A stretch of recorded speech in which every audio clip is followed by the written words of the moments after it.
When summer is finally forgotten, as daylight dwindles sooner each day, look around the corner, just beyond Main Street. Chances are, there's a game in a backyard. Children in the midst of imagining. Some with a notion, innocent but powerful. You eagerly followed your team, listening to that distant voice. You couldn't sleep after a victory. Couldn't wait till the day when it might be your time. And then that day arrived, that moment, that affirmation, when you were told you were special. And so you worked and you sacrificed, pointing toward that day in the fall when all of America would be watching you, watching your team. The kind of day dreamed of in a backyard just around the corner from Main Street.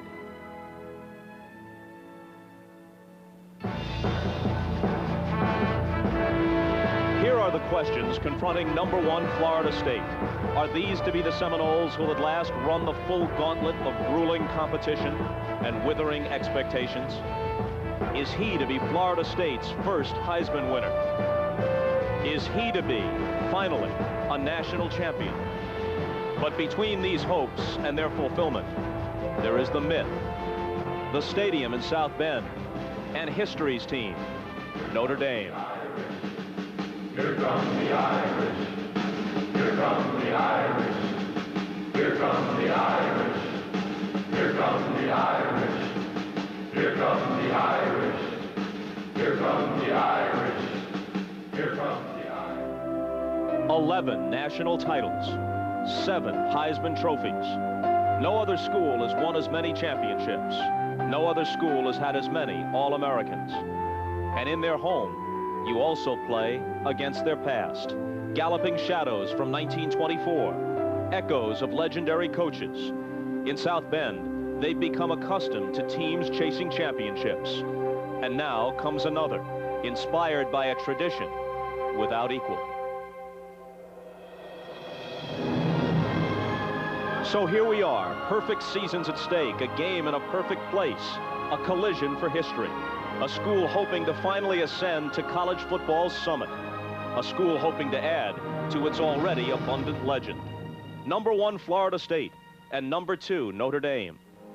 The coming of a day dreamed of in backyards just around the corner from Main Street.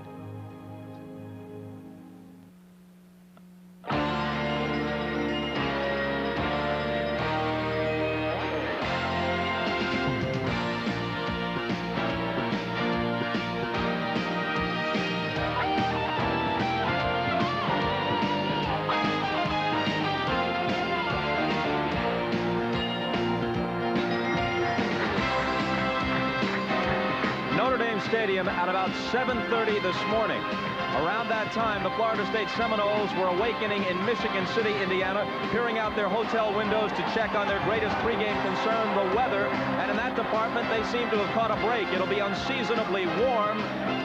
Not much rain before the game, nothing significant. Looks like they'll have every opportunity to exploit their acknowledged superiority in team speed. While they were making the hour's drive to South Bend, the Irish were attending Mass at Sacred Heart Basilica and then striding through the campus from church to stadium, looking to draw inspiration from forces both seen and unseen. And now to the scene inside Notre Dame Stadium, and a check on the weather conditions.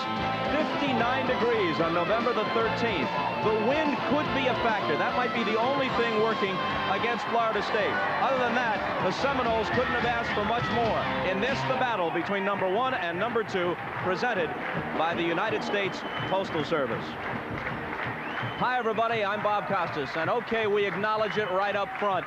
Some hype is inevitable in a situation like this, but really, understatement will do quite nicely, thank you.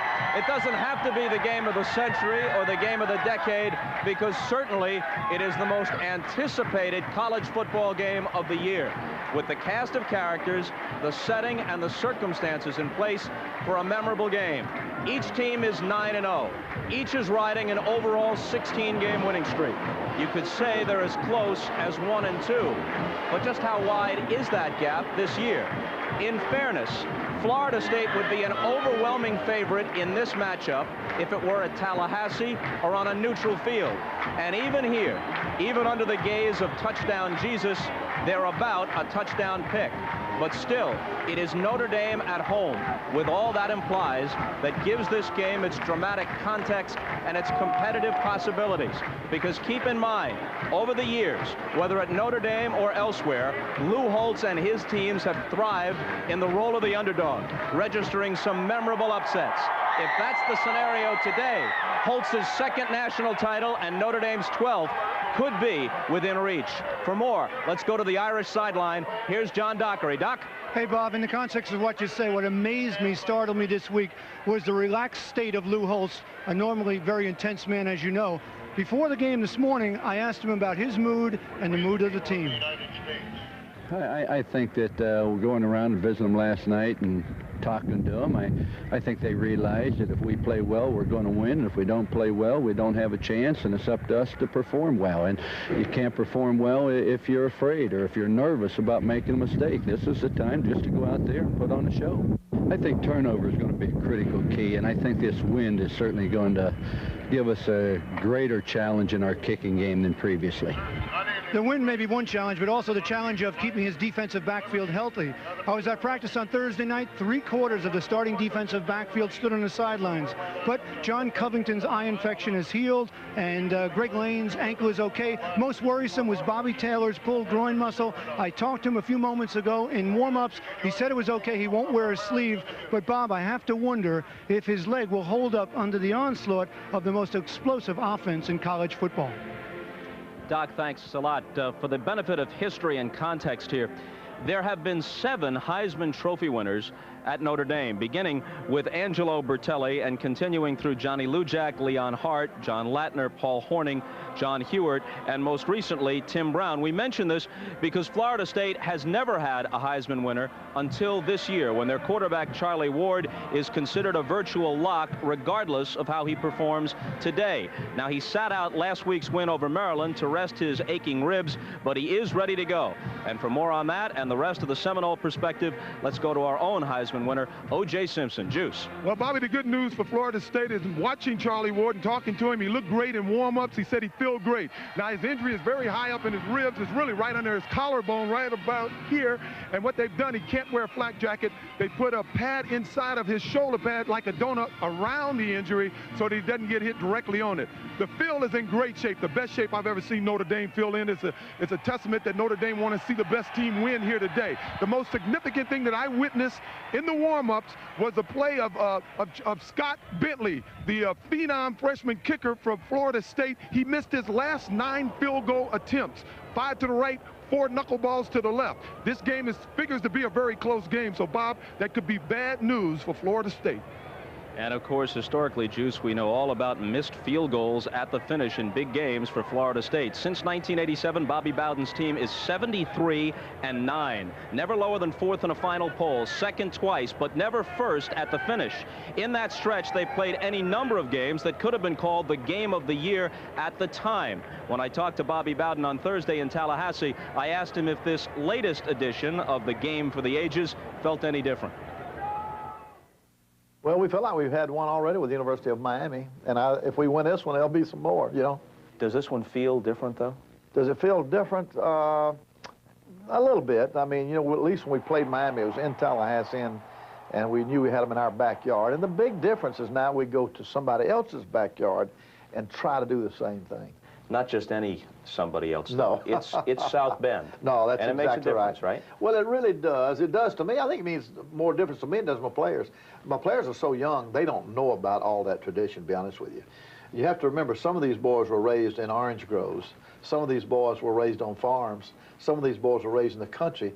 They don't know about all that tradition. But I did tell them about the tradition of Notre Dame. I want them to know it. They ought to know it. I mean, if you're a football player and you have and you want football, you need to know about Notre Dame. At least 35 scholarship players are going to be watching the game from the stand. So if any of you has any fantasies about running out of that stadium tunnel with your gold helmet shining in the sun, you best leave them right here. No, I did not take them to see Rudy, and the only reason, we hadn't been around where it was yet. But you actually would have? Oh, I'd love for them to see it. It'd be too difficult for us to get 100 boys and take them to the picture show. We've done that before, however, but I would love for them to see it. If the game is close, he was quoted, he changed his mind on this, but now he says, I'll go for 2 for the victory. What would you do? You know, back when they used to have the duels where they get guns and shoot each other because you said something bad about their wife. Aaron Burr and Alexander Hamilton. Exactly. Well, I'm kind of like, it's hard to back down from that win. You know, I don't know if, again, I don't know if I can, I don't know if I can go for 1. Maybe it might be the thing to do. I swear I don't know if I can go for 1. Dating 287, you're 73-9. Never lower than 4th in the polls, 2nd a couple of times. But you know the story, no national title. You don't need a national title to prove you're a great coach, but do you need it to complete your portfolio for personal satisfaction? Oh yeah. If I were to die today or tomorrow or quit coaching, my resume would have something missing. There'd be something big missing on it, and it's a national championship. You know, I might not ever get that thing. You know, and I can't carry it with me if I do get it. But I sure, naturally, I'd like for Florida State University. I'd like for the coaches at Florida State, I'd like for the players at Florida State to have a national championship. No, there's no doubt about it. It's missing on my resume. What do you like the night before a game like this, or in the moments on the sideline before they kick off in a game like this? Are you feeling something noticeably different? Oh, you get very competitive. You get very competitive. You just get, you don't care. I mean, you know, I'll be concerned about this and concerned about this and that. And just really just concerned, are you ready? And then you walk out on that field and you start getting lined up. Boy, then all of a sudden the juices start flowing and you're ready to strike anything that wiggles. You lose complete fear of anything else, you know. And I can see it in Lou Holtz's eyes on the other side. It's just, I think all of us coaches kind of gear up for that. And it's kind of like when you get out on that field, y'all got to leave me alone now. I'm busy, you know. It's all football. Bobby Bowden, on the subject of going for 2, back in 1987 against Miami, he did go for 2 late in the game after saying before the game that he'd play for the tie. They didn't get the 2-point conversion, lost to the Hurricanes 26-25, might have lost the national title in the process. We're only minutes away from kickoff at Notre Dame Stadium, and we'll come back. The Noles and the Irish getting ready, and we'll return to South Bend in a minute. In the tradition of Motown 25, it's the reunion of the decade. The 70s live again with the stars, the comedy, and the music. The Bee Gees, Olivia Newton-John, Donna Summer, KC and the Sunshine Band, the Brady Bunch, Lenny and Squiggy, Meatloaf, and more. All on one electrifying stage, one exclusive night. A 70s celebration, Tuesday on NBC.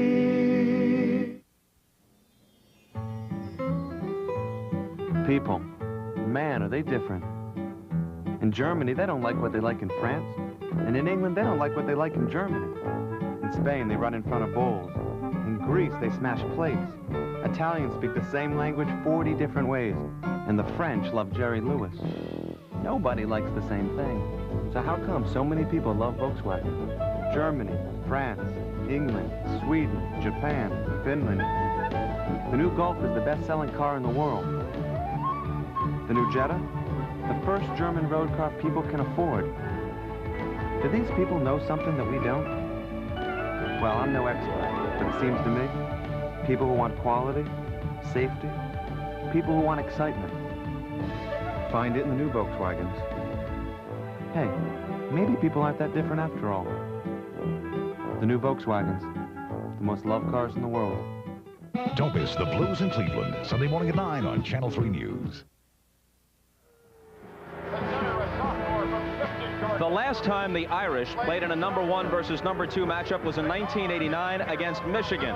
Rocket Ismail ran 2 kickoffs back for touchdowns to give the top-ranked Irish a 24-19 win over the then #2 Wolverines. Now, the only time the Seminoles have played in a 1 versus 2 game was in '91 when Jerry Thomas's 34-yard field goal attempt sailed wide right as second-ranked Miami upset #1 Florida State 17-16 in Tallahassee. Upcoming, the 28th #1 versus #2 matchup in the last 50 years, although only rarely has it happened so late in the regular season. The scene has been set. Time for us to send it upstairs to the men who will call the game, Charlie Jones and Todd Christensen. Charles? Thank you, Bob. And where in the world would you rather be right now than here in Notre Dame Stadium? Let's start with the visitors. The #1 team, Florida State. We start with their quarterback, Charlie Ward. There's no doubt about it. The prohibitive lock for the Heisman Trophy. Charlie Ward, 16 touchdowns, 1 interception. As was mentioned 2 weeks ago, he was injured. Sat out the Maryland game. He is fine today, ready to generate that fast break offense. And that fast break offense at the other end has an outstanding core of receivers. 85 catches worth between Kez McCorvey and Tamarick Vanover. Vanover is the man that can go the distance. He can break the long one. McCorvey is the one that comes up with the clutch third down catches. Covering these gentlemen will be Bobby Taylor. John Dockery mentioned that he had a groin problem during the week. He is going to have to be 100% to cover the very high potent attack of the Florida State Seminoles. Now let's move to the attack of the Notre Dame Irish, and it starts with that forward wall, the front line. A young man, he's only 20 years of age, weighs in at 299. His birthday's tomorrow. His name is Aaron Taylor. And we talk about the speed of Florida State. It's personified on the other side, the power of Notre Dame. Aaron Taylor, arguably the best college lineman since Dave Remington. He is the one that opens the holes for the backs and helps to protect Kevin McDougal. And the unsung hero for Notre Dame could well be their quarterback, Kevin McDougal. He is the young man that said to Lou Holtz, "I'm the senior. I am the man who will lead you to the national championship." And up to this point, it's been more than just idle talk. He is the man that has done it 9-0. He is going to have an effective passing game today for the Irish to defeat Florida State. Let's go down to John Dockery. You know, we've heard before, these two teams are within inches of each other. Notre Dame came out early to watch Florida State head towards the field. Now both teams are lingering in the tunnel. They're posturing at one another. They're pointing at one another. You see the Florida State guy. Bobby Bowden is right in front of me, and he's trying to push his team out. Lou Holtz is restraining his team. But I'll tell you, the tension between these two is real and powerful and explosive. And it looks like the moment passed and there was no explosion. Back to you, Charlie. And the sellout crowd here at Notre Dame Stadium as they greet the #1 team in the country, the Seminoles of Florida State. And now the shine of the golden helmets as they come out of the tunnel. Underneath the goalpost, they will await their leader, Lou Holtz. They will break on his call. The #2 team in the country, Notre Dame.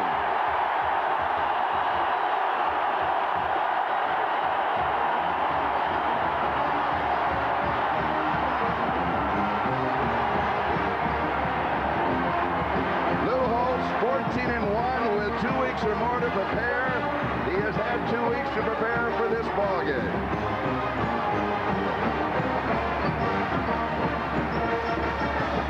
And don't go away. We'll be right back after these messages from your local station.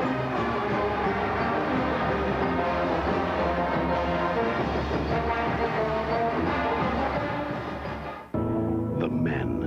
Showtime.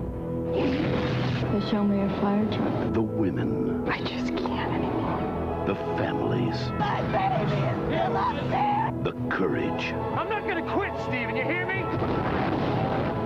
Kurt Russell, William Baldwin, Rebecca De Mornay, Donald Sutherland, and Robert De Niro. The network television premiere. Backdraft, Sunday at 8/7 Central on NBC. We've all heard the creaks and squeaks of the traditional wood floor. This floor will remind you every day about the quality of your home. But with the silent floor system, you can have a floor without those squeaks, creaks, and sags. With the silent floor system, your floor will be as quiet as a mouse. Guaranteed. One thing about Zalad Oldsmobile Pontiac, we're always looking for ways to improve every department. Jeffrey Firestone is a perfect example. Jeff's our new sales manager. Sold Cadillacs for over a decade, and he's been a friend for more than 20 years. I know you'll like the way Jeff and our staff treat you. I've made many friends in the car business, east and west. And Stuart and I hope they'll stop in and say hello. Let Jeff or me prove we mean it when we say, we're the no-nonsense people. See the new look of news in Cleveland. Channel 3 News, Monday. And welcome back to Notre Dame Stadium. We are just around the corner from Main Street. Florida State won the toss. They have deferred to the second half. And so Notre Dame will be receiving. Florida State will be kicking off. Clint Johnson is the return man. Little intensity early on. It was interesting. They're down in the tunnel. They were staring at one another. Florida State was ready to head out. They came back, trying to psych out Notre Dame at their place. I tell you what, the Florida State Seminoles are definitely cocky today. Notre Dame does not come out that early. They did today. Cold, icy stare. And now everything that can be said has been said. Everything that has been written has been written. The sun comes out, and we are underway. And Clint Johnson returns it from the end zone. He is out to the 20, the 25, across the 30. He returns to the 33-yard line. Matt Fryer with the tackle.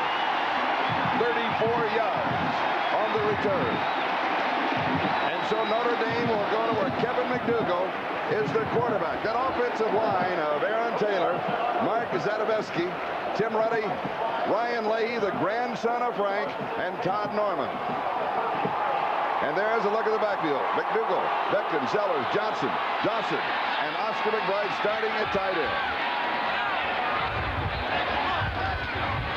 And Notre Dame, as expected, opening on the ground. Here is Lee Becton, and he is nailed. Derek Brooks, defensively for Florida State. Roberson, McIntosh, Nance, Alexander, Derek Brooks, who you just saw, Ken Alexander, and Todd Rebo. Corey Sawyer, Clifton Abraham, Devin Bush, Richard Coles in the secondary. And in Sawyer and Abraham, they have arguably the best pair in the nation. A couple of terrific cover corners. Second down and 10. And the give is to the first back, the fullback, Ray Zellers, and he is met at the 35-yard line. It will be third down and long for Notre Dame. Derek Brooks makes his presence felt. Look how deep he is. He's at least 6 yards off the ball, and that means the Notre Dame offensive line can't get to him. Look at the penetration that he has. The neck injury, needless to say, is not bothering him at all. And he told us in Tallahassee, because of that injury, I simply cannot take a snap for granted. This is his second game back. Third down and 8. McDougal to throw. A little swing right side. It is behind Becton. Becton has the room. The 45, the 50. He is to the 41-yard line of Florida State. 24 yards.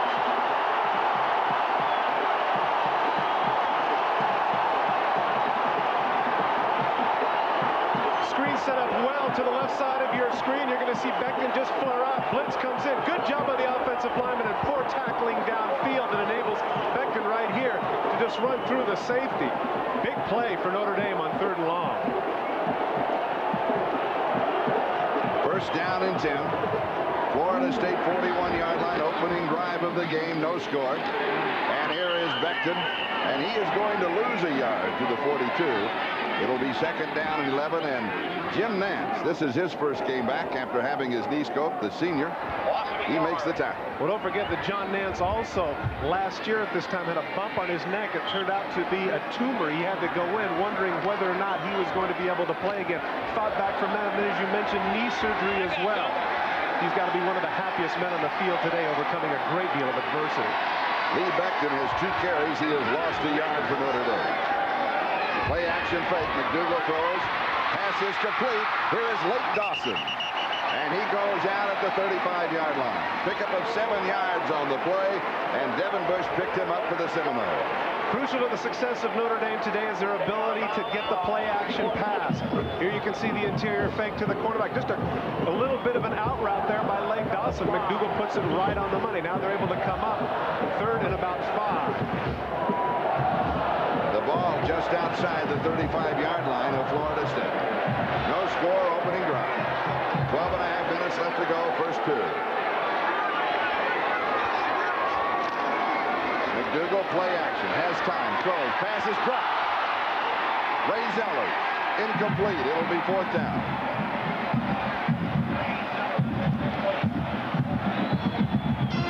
But now the most catches on the team only has 19. They don't throw the ball much, but that certainly was one that Ray Zellers wishes he had back. That's a certain 1st down if he can hang on. Notre Dame opting here, Charlie, to play the field position game, and there's Lou Holtz. He's not discouraged. He's trying to be upbeat with him. That's okay. And Adrian Gerald is the punter, and he just wants to pooch it down around the 10-yard line. Interesting point that Lou Holtz made to us yesterday. He says he's very critical during the week of his players, but on game day, nothing but positive. You'll never see me criticize. That was interesting right there. A little pat on the head. Fair catch is called for and caught at the 10-yard line by Corey Sawyer. We have no score. We have 12:26 left to go in the 1st period. Back in a moment. Hold on. I don't just overnight the package. Yeah, sure. Overnight it. Might as well overnight it. Overnight this. Overnight that. Overnight. Overnight. Overnight. Sometimes overnight is overkill.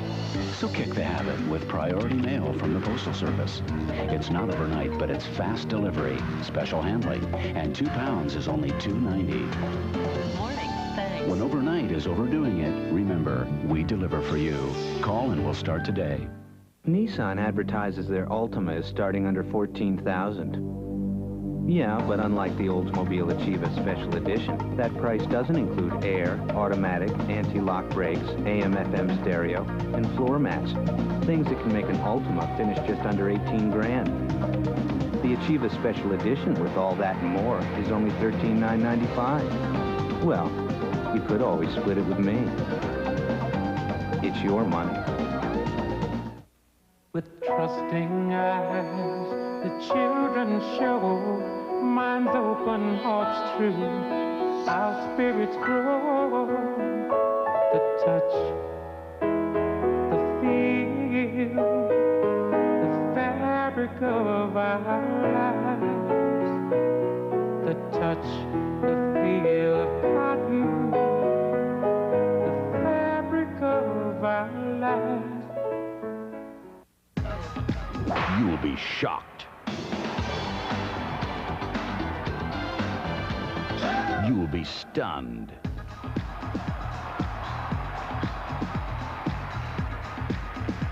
You'll be outraged. If you miss it. Madonna, live down under, The Girly Show, only on HBO. You never know what she's gonna do. You just want to be there when she does it. Notre Dame football is brought to you by the United States Postal Service. We deliver for you. By Oldsmobile.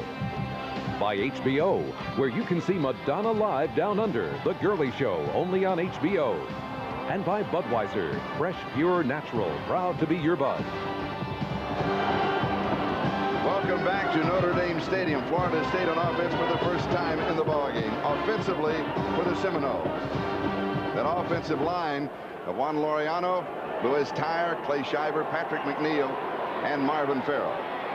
Charlie Ward will lead the offense. Sean Jackson, William Floyd, Matt Pryor, Kevin Knox, Lonnie Johnson. And don't forget Kez McCorvey and Tamarick Vanover come in to contribute when they go to the 3 and 4 wide packages, otherwise known as the fast break.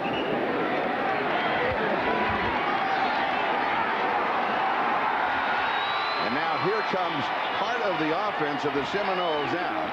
Their offensive linemen they came out. And the backs and receivers stayed on the sideline. Starting 4 wide. Charlie Ward has not been intercepted in his last 144 pass attempts. From the 11-yard line.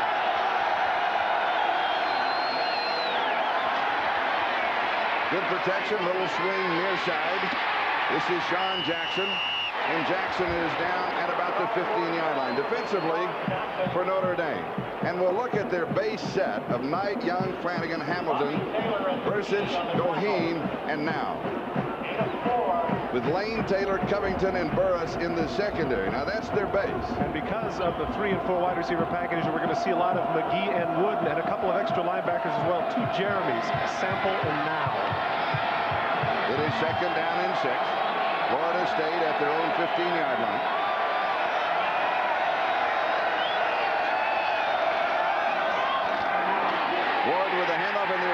absolutely nothing there for Sean Jackson as Jim Flanagan closed the hole immediately. And one thing that is overlooked with the Florida State Seminoles, Charlie Ward in the fast break passing attack, they do have an outstanding running attack. Sean Jackson averaging 7 yards a carry. The freshman you'll see in the ballgame, Warwick Dunn, averaging 8.2 yards a carry. Which explains why Rick Minter, the defensive coordinator for Notre Dame, made a big point of saying what we have to stop in this game is the run. 3rd down and 7.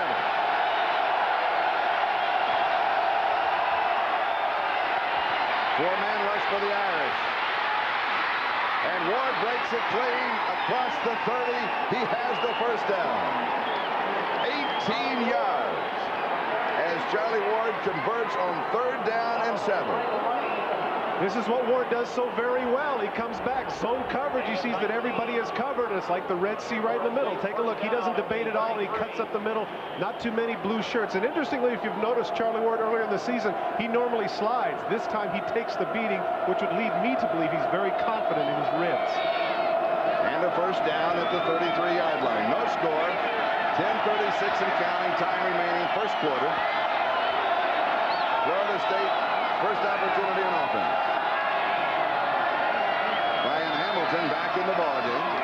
And here again is the inside handoff. And Sean Jackson, the senior from New Orleans, is stopped by Jim Flanagan. Once again, Flanagan in on the play. What they're trying to do here is that Florida State is spreading people out, and they believe that they can run the ball against the Irish.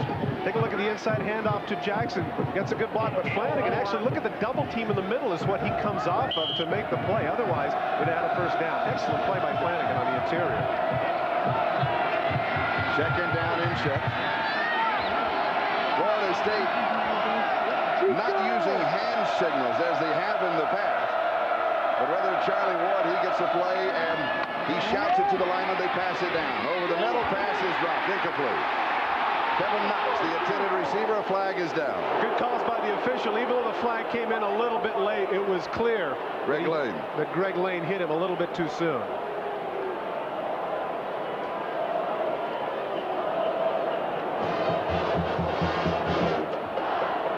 Dale Phillips is the referee, the officiating crew from the ACC.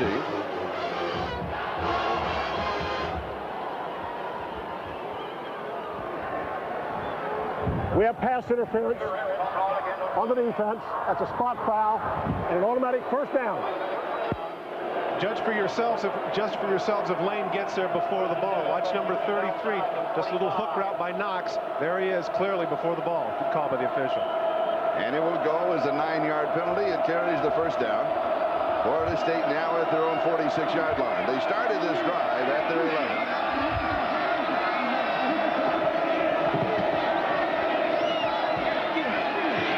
Now that is a lateral. He can throw off of that. Has a man wide. Too far. And he overthrows Tamarick Vanover. So many times, Charlie, you get that situation where the guy is wide open. Sean Jackson certainly wishes he had that one back. Vanover was wide open in the secondary, totally fooled Notre Dame. As you mentioned, Charlie, backwards throw. Ward is conscious of doing this. Watch where his feet are and watch where Jackson catches it. Clearly right there. Now look at how wide open Vanover is. He tries to lead him. Big mistake. Just throw the pop fly, let it quail, let it go end over end, do whatever it is you want to do, but get it to number 80. Totally fooled. There's Burris coming up to support the run. He wants a lot more off of that one. That's frustrating for Vanover. So an opportunity slips away from the Seminoles. Second down and 10 at their own 46-yard line. Sixth play of the drive. Just over 9.5 minutes left to go. First quarter, no score. This one is over the middle. This pass is complete. It's Kes McCorvey. McCorvey to the 45-yard line. This is close in Irish territory to the first down as Justin Goheen makes the tackle. It's really only the second ball that Charlie Ward has thrown downfield. Otherwise, he had loop passes out to Jackson. He's trying to find some openings here in the secondary of Notre Dame, being very careful. There will be a measurement. People get the idea when they think of the fast break offense, this is a ball that's thrown all over the field. Charlie Ward has a 70% completion percentage, and that is outstanding, which means that he throws a lot of short balls, very controlled passing game, and that was something that Rick Minter pointed out. He said people don't realize that. Very accurate passing. Chains are out for the measurement. And it's a first down. Thursday, we were in Bobby Bowden's office, and he was explaining to us about the evolution of Charlie Ward going from the quarterback under center to the fast break. And as he was explaining it, he was doing it over tables and behind chairs. And he was sprinting to his left at the door and trying to throw back to his right. But he gave us a great insight to the fact that Charlie Ward is a point guard in basketball, and from this offense, he can clearly see the field. And clearly, even though he'd had his 64th birthday on Tuesday, he had plenty of enthusiasm and energy to point it out for us. He gave us visual aid. Tremendous. First down, 45-yard line. This is the outlet pass. This is to Sean Jackson, and Jackson to the 40 to the 38-yard line. It'll go for about 7. That fast break offense that we have been talking about. Last year in the 8 games prior to that, look at the points per game difference when they opted to go to the fast break. What this in effect does is it gives Charlie Ward a chance to see the field. Up to this point, it's frustrating for the Notre Dame defense because he does not have to step back. He doesn't have to take the 5 or 7 steps that a quarterback normally does when he takes the ball under center. And thus far, he has gotten the ball off in an average of about 2 seconds per pass play. And the fast break offense is exactly a year and a week old.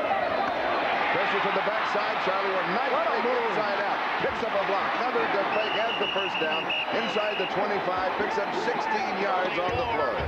This is what great quarterbacks do, and that's what great runners do. He senses Flanagan from the backside. There's absolutely no way he can see him. Watch from the right of your screen, number 44 is going to come in. There's no way Charlie can see him. No way Charlie Ward sees him. And there he goes. He takes off just before he gets hit. Little dip there. Nice move to the outside. And once again, he opts not to slide, taking the hit. Once again, showing not the magnitude of this game, but the fact that he has a lot of confidence and the fact that his ribs will hold up. And that is the 4th first down in the drive. And as you can see, the sun comes out, makes its second appearance of the afternoon at Notre Dame Stadium. Charlie Ward, by the way, is 3 of 3. And this one is over the middle. He is now 4 of 4. Matt Fryer pulls it in, and John Covington pulls him down. Notre Dame thus far has been content to go into their zone coverages. Watch Fryer underneath. Look at the zone.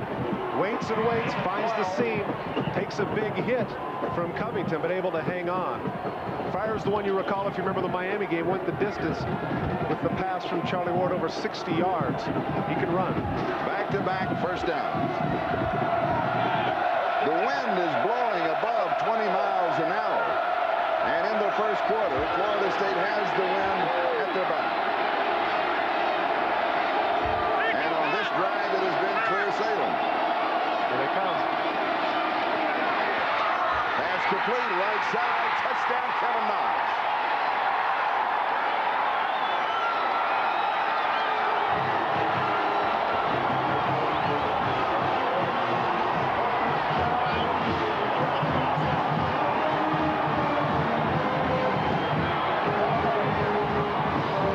Florida State's first opportunity on offense, they go 89 yards for the score. They take the early lead, extra point to come.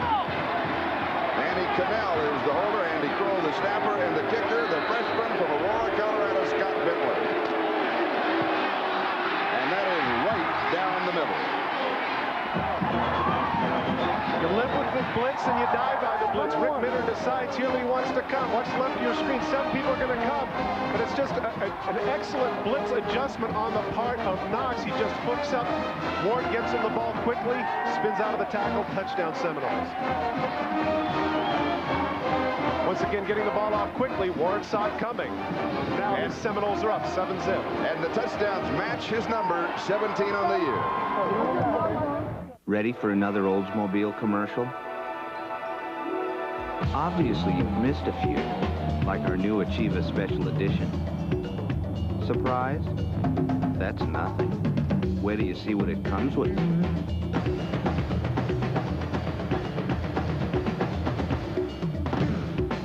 I don't know, but here's where you want to be. It's your money.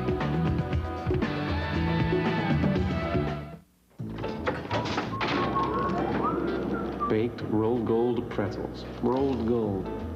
What kind of a word is R-O-L-D? It's no kind of word. And gold. They're not gold. They're pretzel colored. I couldn't help but notice your pretzels. Most people don't realize they're low in fat. Hey, April. April. What kind of a name is April? It's a month, not a person. Rolled gold pretzels. They're not rolled, they're not gold, but they are America's favorite. Tony and Diane get regular insurance checkups, just like they get regular medical checkups. I'm State Farm Agent Carlos Bermudez. I have been their State Farm agent 7 years. A family insurance checkup helps them make sure all their coverages are up to date. It's also a good time to explore options, like how their life insurance plan can be adapted to help with their daughter's college education. I think the family insurance checkup is something everybody can feel good about. State Farm is there. Everybody thinks programming a VCR is so incredibly complicated. Record Channel 3, Sunday, 7 p.m., 8 p.m. What's the problem? Magnavox, the only VCR with Smart Talk remote. Smart, very smart. Who makes the only TV with a smart sound feature, which ensures your volume will stay at normal levels, even when something like this comes on? Magnavox, smart, very smart. Yes! No use shouting, old man. Sunday, Don Shula tries to become the NFL's all-time winningest coach when he leads the Miami Dolphins against the Philadelphia Eagles. The NFL on NBC, Sunday. And trying to shake up the defense, Notre Dame gets out of their zone coverage, and with their inside backers, Bursic and Gohi, and they decide to let them come. But they had anticipated that with Knox. O.J. Simpson just told us that was the route that they were going to run. They guessed right, and Charlie Ward is able to pick up Knox on the side. He breaks the tackle and goes in for the score. Nothing thus far seems to have bothered Charlie Ward. He's yet to throw an incompletion. On that drive, Charlie Ward 5 of 5 for 43 yards, 2 rushes for 34 yards. He totaled 77 of the 89 yards of the drive. And now Scott Bentley will kick off to Clint Johnson. Second opportunity in offense for Notre Dame here in the first period with 7:09 left to go in the first quarter. Interesting point that you were talking about accounting for the yardage. Charlie, he averages 8 yards a play, and that includes incomplete passes. That is an unbelievable statistic for Charlie Ward. Clifton Abraham, the cornerback, will hold. That's because the wind keeps blowing the ball off of the tee here. And here is the kick. And this one sails with the wind out of the back edge of the end zone. Touchback will bring it out to the 20-yard line. We'll step aside for a moment. Florida State leads it 7-0. Football.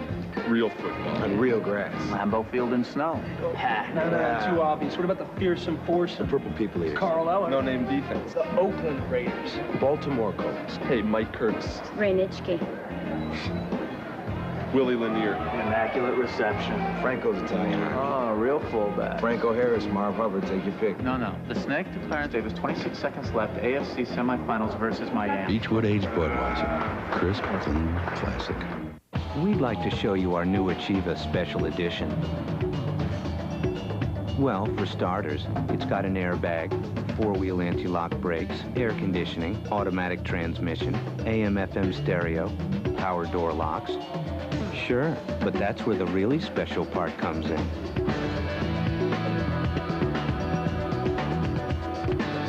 It's your money.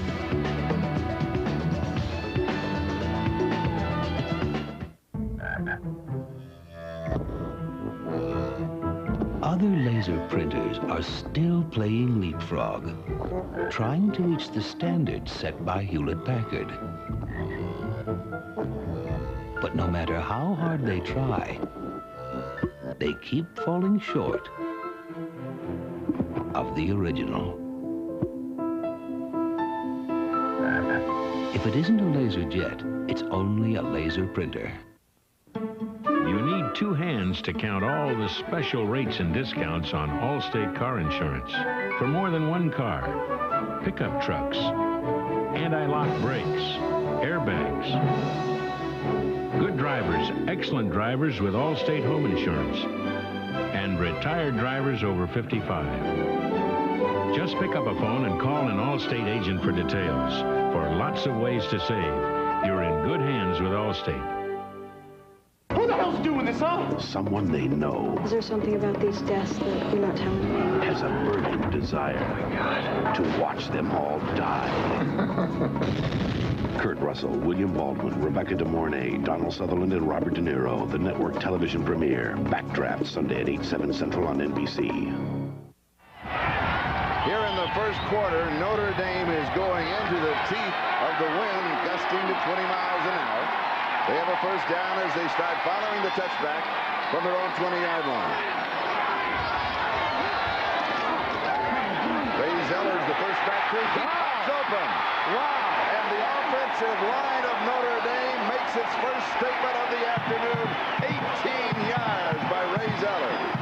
One of the advantages of being short right here, Ray Zeller is just a little under 5'11". Watch as he ducks under the tacklers for Florida State. Looks like look at that, right underneath. Tackle should be made there by Nance, but he breaks into the secondary. Abraham hangs on, but Zeller's big run for the Irish. He gets an assist from Richard Coase. First down, Notre Dame's 38-yard line.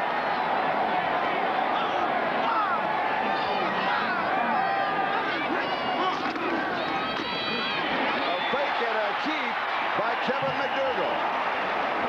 A new wrinkle for Lou Holt's 46-yard line.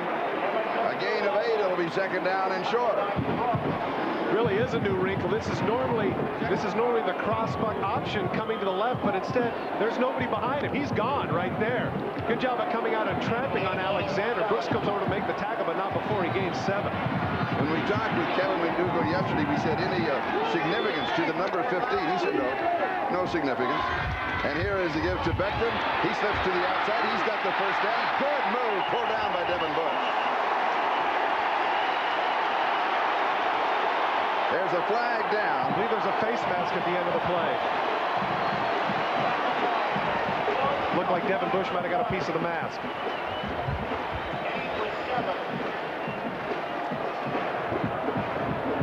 We have a face mask on the defense. 5 yards.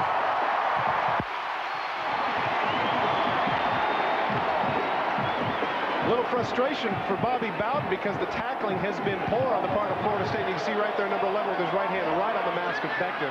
The official right on top of it. To finish the story on Kevin McDougal, when he said no significance to 15, his dad, Dr. Walter, was in the meeting. He said, son, that's Bart Starr's number. That's the reason we picked it.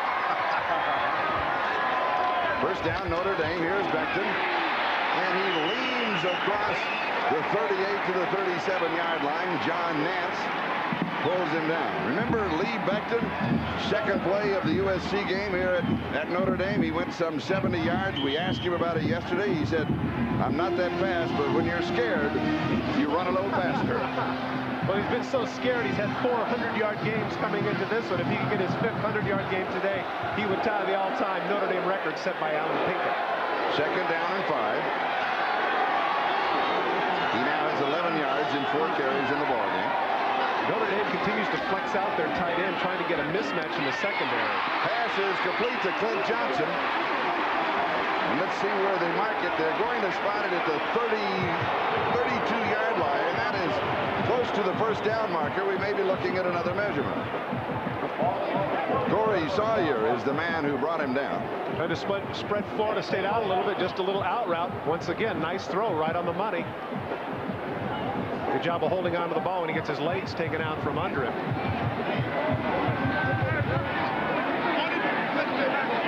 Interesting, the discussion was amongst the cognoscenti there at Notre Dame that if they threw the ball like Florida State did, they felt like their receivers were just as good, but they didn't have to because they ran the ball so effectively. Easier said than done. Yes, of course.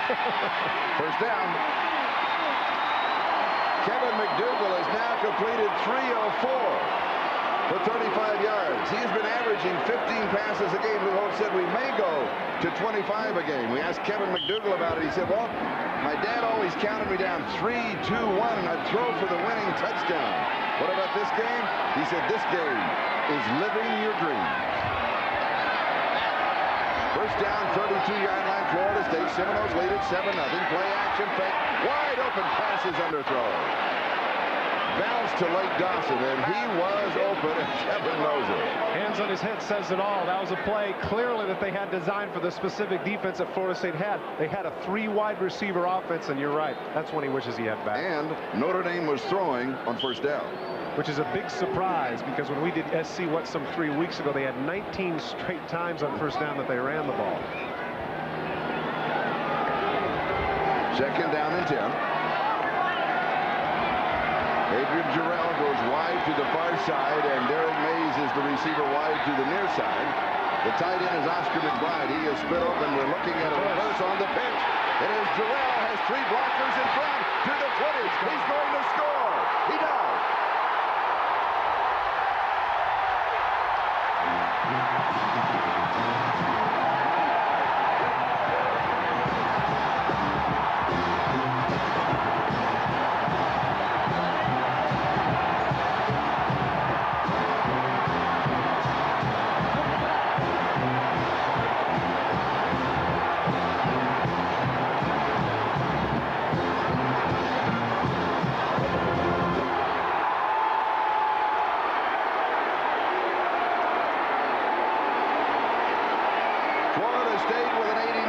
Touchdown drive.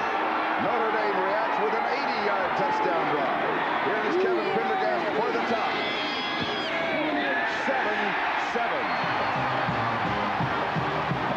We talked about how Lou Holtz with 2 weeks to prepare could do this. Take a look at the white shirts. All the white shirts are going to get up here. There's going to be a phalanx of blockers right here for Notre Dame. What happens with team speed a lot of times is you over-pursue, and that's exactly what happened to Florida State here. Look at the number of blue shirts downfield. Only 2 white shirts that they have to get. They're completely outmanned. Jarrell, easy 32-yard touchdown. And we'll be back with a kickoff. In a moment, we're tied at 7.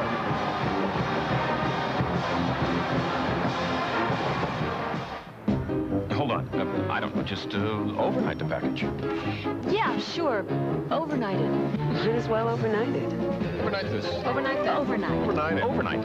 Sometimes overnight is overkill. So kick the habit with priority mail from the Postal Service. It's not overnight, but it's fast delivery, special handling, and 2 pounds is only $2.90. Good morning. Thanks. When overnight is overdoing it, remember, we deliver for you. Call and we'll start today. This is $20,000. This is also $20,000. You'd take care of this, wouldn't you? You should take care of your car just as carefully, which is why you should bring your car to Jiffy Lube and ask for Pennzoil. Your car is worth thousands of dollars. Give it the quality of Pennzoil and the experience of Jiffy Lube. We got experience at Jiffy Lube. Jiffy Lube, America's favorite oil change. This is a credit card, so it's gold. Yahoo! I mean, no card is more accepted on the planet, but it doesn't make you some kind of celebrity. Actually, maybe it could. I mean, with Gold MasterCard's new Master Guest service, you can get free personal vacation planning assistance. The celebrities always have personal assistants. Master Guest can even save you up to 30% on great vacation packages. And celebrities are always getting special deals, so I guess Gold MasterCard could make you a celebrity. See you in the tabloids. Gold MasterCard, it's more than a gold card, it's smart money. Stetson's easy. Yeah? Yes, I got to get to my show. Let's go. Stetson Cologne, easy to wear, hard to resist. Where's that great smelling guy who got me here tonight? I've got a front row seat here just for you. Save right now. Buy 3 Goodyear tires at the regular price, get the 4th tire free. That's right. Buy any 3 of these Goodyear tires at the regular price and get the 4th free. 4 for 3 now. Hurry, sale ends soon. Dan Marino. When I planted, when I was finishing my drop back, I felt like I got kicked or shot with a gun or something. Randall Cunningham. The thought was to cry and just, let the frustration out. OJ has the story of these sideline superstars Sunday on NFL Live, followed by great football action. I will be back next year, there's no doubt. Bobby Bowden now tied 7-7. And Notre Dame will be kicking off to Florida State. Tamarick Vanover is the deep return man. Now, last year he averaged just over 51 yards per return. So naturally, this year, he's had only one kick to it. And he returned it for 25 yards. Lou Holtz says, we're going to kick to it. And he catches it at the 6-yard line. He is out to the 20. Nice little fake up the sideline. Across the 30s, down around the 32-yard line. Burt Berry makes a tackle. Let's go down to O.J. After that scoring play by Notre Dame, Mickey Andrews, the defensive coordinator of Florida State, really went after Brooks, the All-American linebacker. He was telling him, play your responsibility first, then get after the ball. I think he was telling him, don't get too anxious, don't over-pursue. Charlie? And we're looking at it, and he certainly did over-pursue, Todd. Yeah, there's no doubt about it. He has to stay at home. There's no way he's going to run that down from the backside. If he stays at home, he has a 5-yard loss on a tackle. Instead, it's a touchdown for Notre Dame. Sean Jackson is the remaining back with Charlie Ward from the 32-yard line. And the swing is to Sean in the near flat. He drops it at the 31.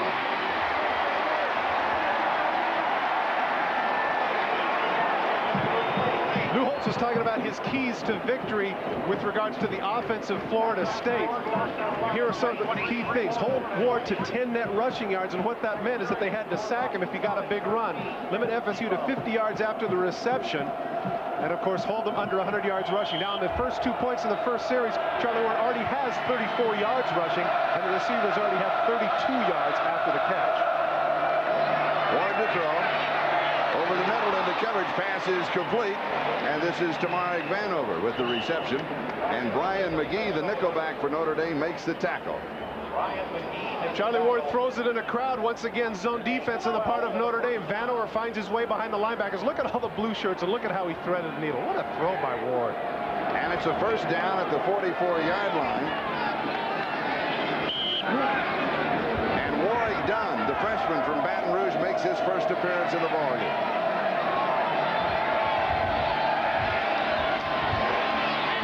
Dunn's open, passes behind him, and he drops it. That was Charlie Ward, though. He fired it, and he threw it behind him. The reason they brought in Dunn is, first of all, Jackson keeps running that loop route, and I'm sure that he's tired. Dunn in the open field is dynamic. He's the one they want to get the ball out here because of the drops of the linebackers. Look at how much room he had to run. If Ward is able to lead it, as you say, Charlie, he's frustrated. That was a bad throw on the part of Charlie Ward. He points to himself. Yeah, it's my fault. Should have led you. Going to his roommate there, but they don't talk a lot. We asked Ward, said, is it quiet in your room? No, you asked him, you said, you guys talk a lot more than everybody says, and he said, true. That was it. Fake. Now he throws. Pass is complete. This will be a first down. He goes to Matt Fryer downfield.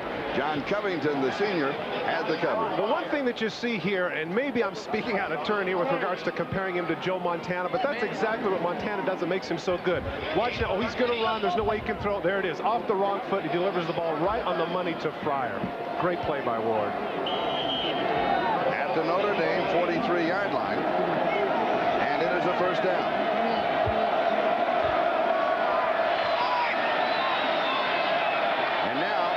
To the I formation, and William Floyd is in as the fullback. Charlie throws out here to spin outside by Fryer down the sideline, and he is bumped out of bounds. Back-to-back first downs for the Seminoles. Justin Goheen makes the play, a gain of 15. Sean Wooden, the corner who had him on that play, is a nickel back, not normally in there. A little bit of a hook route, gets in the ball. Look at a little 360 move, cuts to the outside. Wooden right there gets faked out. Fryer getting some extra yardage needed by the Seminoles there. The ball at the 27-yard line of Notre Dame. The Irish now with 6 defensive backs. Ryan Hamilton checking back into that defensive line. And it's a first down for Florida State. Ball game tied 7-7 with 3.5 minutes left to go first period. Charlie Ward, good protection over the middle and through the hands of the intended receiver, Kes McCarvey. It'll be second down and 10. We mentioned earlier that the great yards per play percentage that Charlie Ward has, averaged 7.4 yards per play. That's the team. Charlie Ward himself averages nearly 8 yards per play. Now today it is approximately 11 yards per play for Charlie Ward, and that includes incomplete passing. Second down and 10. Just outside the 27-yard line. And we've got an official's time call.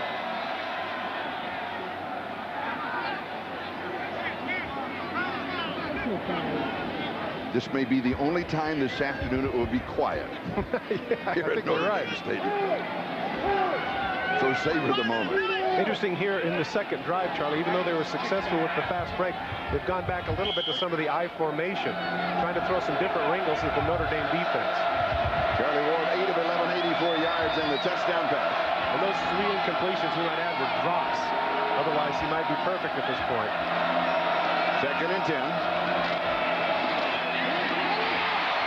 He goes downfield. It is almost intercepted. Jeff Burris, who had a dream Thursday night that he would have an interception, that he would return for a touchdown, almost had his dream come true. Bad throw here on the part of Charlie Ward. He should have taken off and run. He saw Fryer open, but he didn't see Burris playing center field, who came over. Ball, fortunately for him, a little bit high, and Burris couldn't bring it down. So it is third down and 10. One of the strengths of the Florida State team is their third down percentage, over 57%.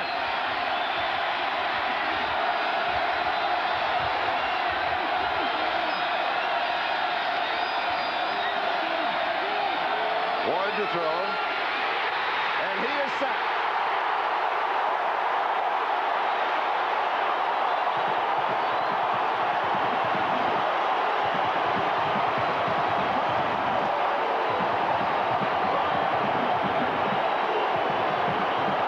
This is a big sack for a lot of reasons. Not only is it only the 7th time he's been sacked all year, but it takes him out of field goal range, because you would have had to figure that with the win, they would have attempted approximately a 46-yard kick, but they're going to anyway. With Scott Bentley, the young man who was on the cover of Sports Illustrated. This sends a message, Charlie, twofold. One is that, yes, I have confidence in my young kicker, and 2, I have confidence in my defense, because if he misses, it's going to be great field position for Notre Dame. 54 yards, and it is no good. Wide right.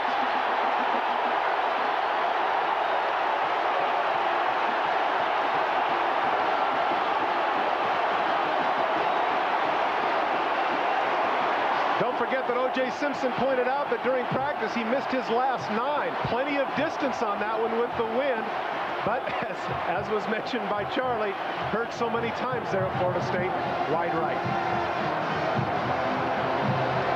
Ball sails clear into the stands. Don't forget, this is a man that kicked 10 field goals over 60 yards when he was in high school. So he certainly has the leg. Take a look at his reaction here as he punches it just to the right. He knows he has the distance. Come on, come back, come back, come back, come back. No, not going to happen. And Notre Dame takes over at their own 36-yard line. First down, we're tied at 7. Lee Becton. Becton, head fake outside, comes back inside, first down. 14 yards for Lee Becton. Clifton Abraham with the tackle. Offensive line showing their dominance once again at the line of scrimmage. Take a look at the white shirts.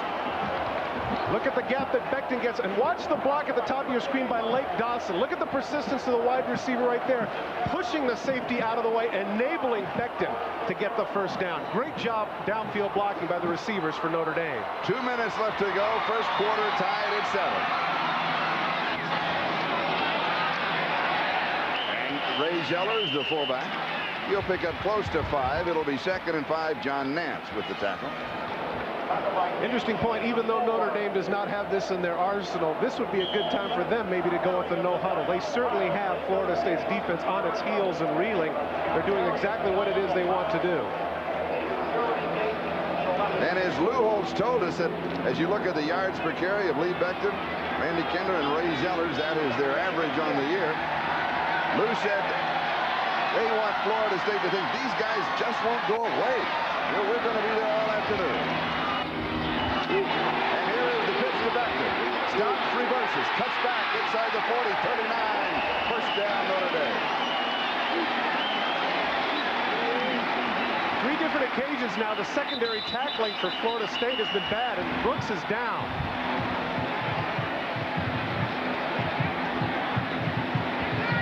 And Brooks comes up limping. Brooks is there at the end of the play. I think his foot got tied underneath him. This would be quite a blow for Florida State if he can't return.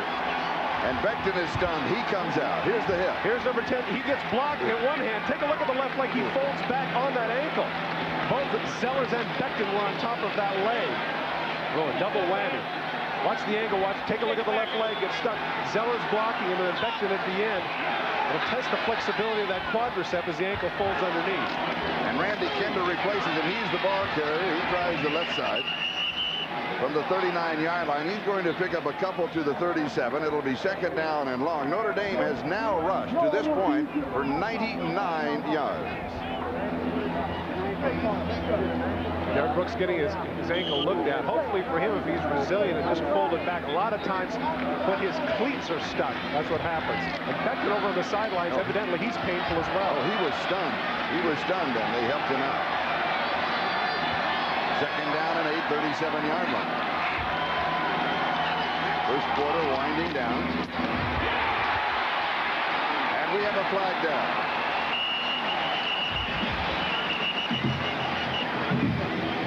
Randy Kinder, the ball carrier. He's the freshman from East Lansing.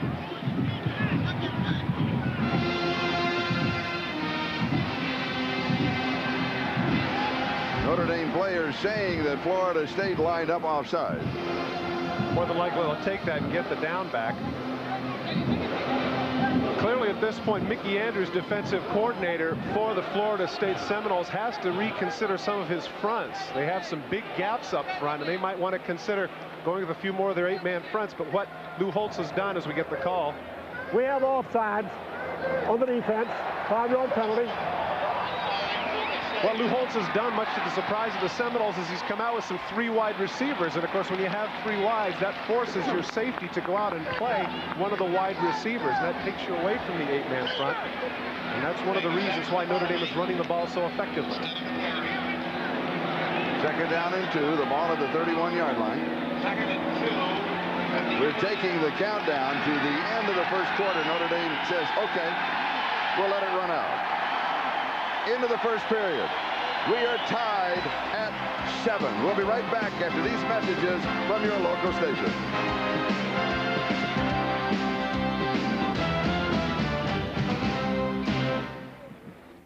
Opperman, will you watch me, Rosie O'Donnell, host Saturday Night Live with special musical guest James Taylor?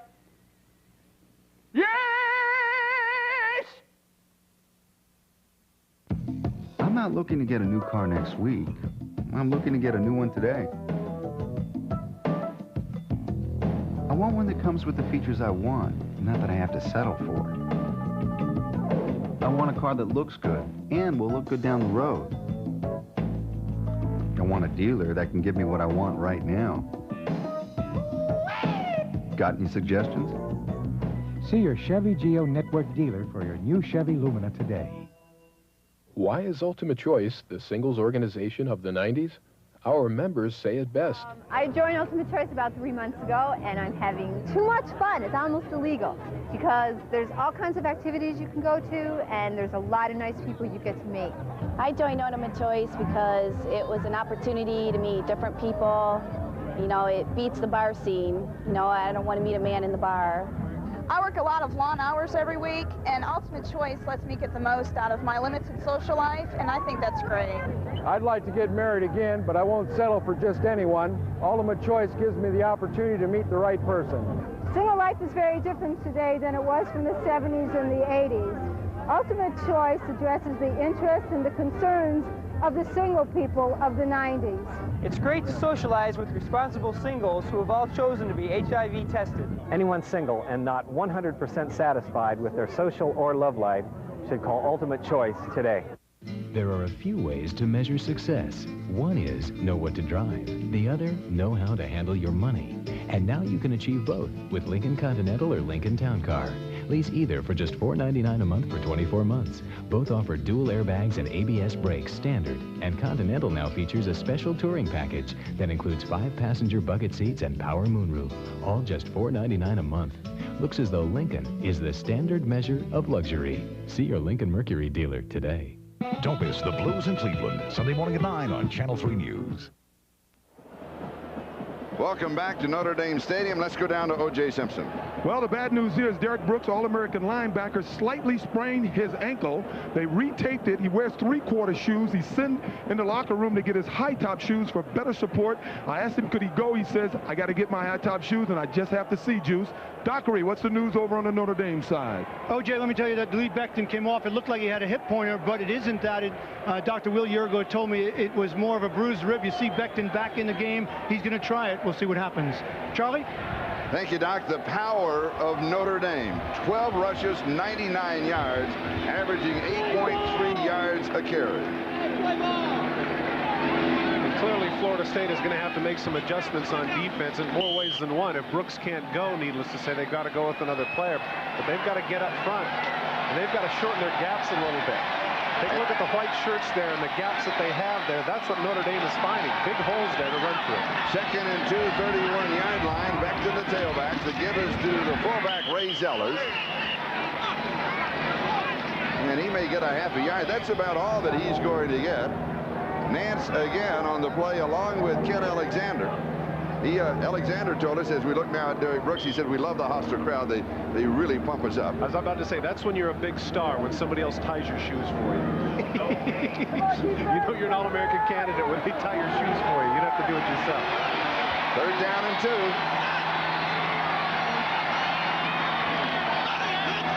Florida State was short a man, and he arrives in the secondary as Becton goes over the top. He's short. And Corey Sawyer, I believe, was late coming in, as Florida State only had 10 men defensively on the field, and meanwhile Lake Dawson came down to lay a rolling block on him. I don't see the drama in this at all. If you're averaging 8 yards a carry and you've had 100 yards in the first quarter rushing, what's the debate? You're going to go for it here. So the change will come out for the measurement. I think the crowd senses that too. There's no big if they're going to go for it on 4th. Clearly, if they don't get it, they're going for it.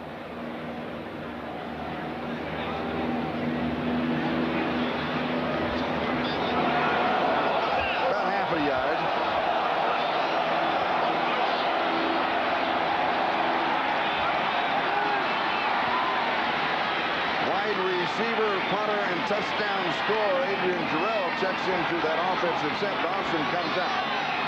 A double tight end for Klevich and McBride. I run behind number 75. I think that's a no-brainer. Quarterback sneak as McDougal tries to backpedal, and he may not have made it. Boy, I tell you what.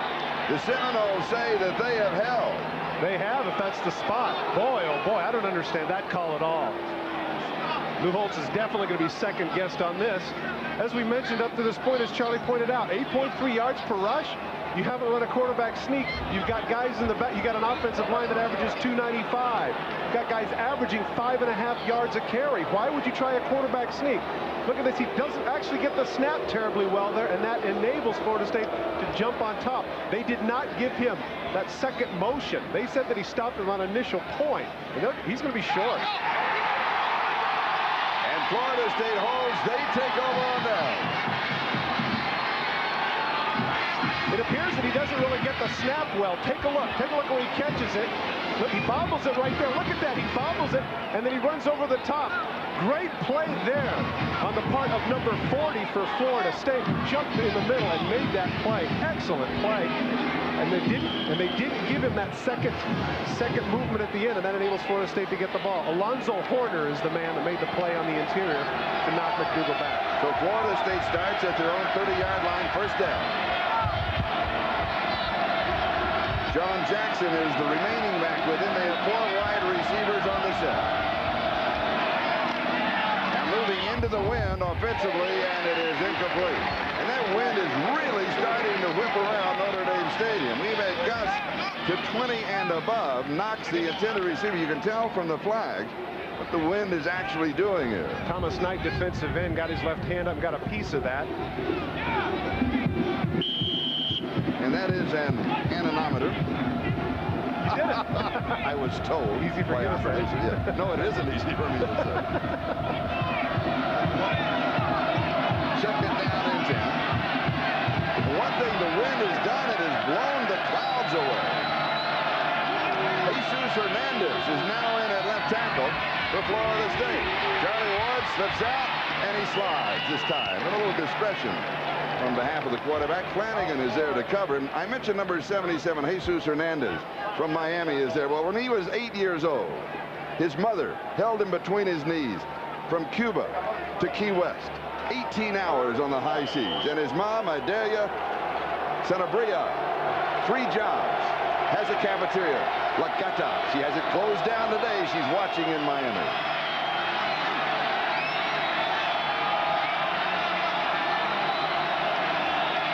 Third down and 7.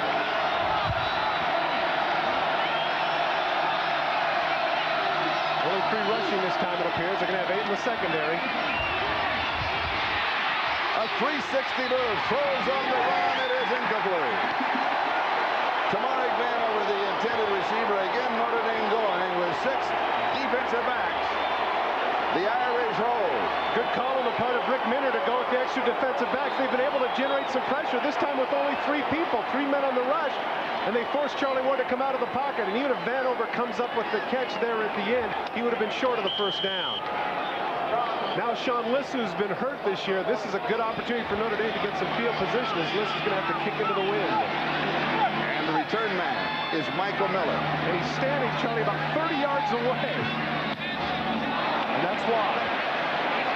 And is taken at the 39-yard line. Just a yard on the return to the 40. 28 yards on the kick. A couple of yards on the return. We'll step aside. The magic number is 7.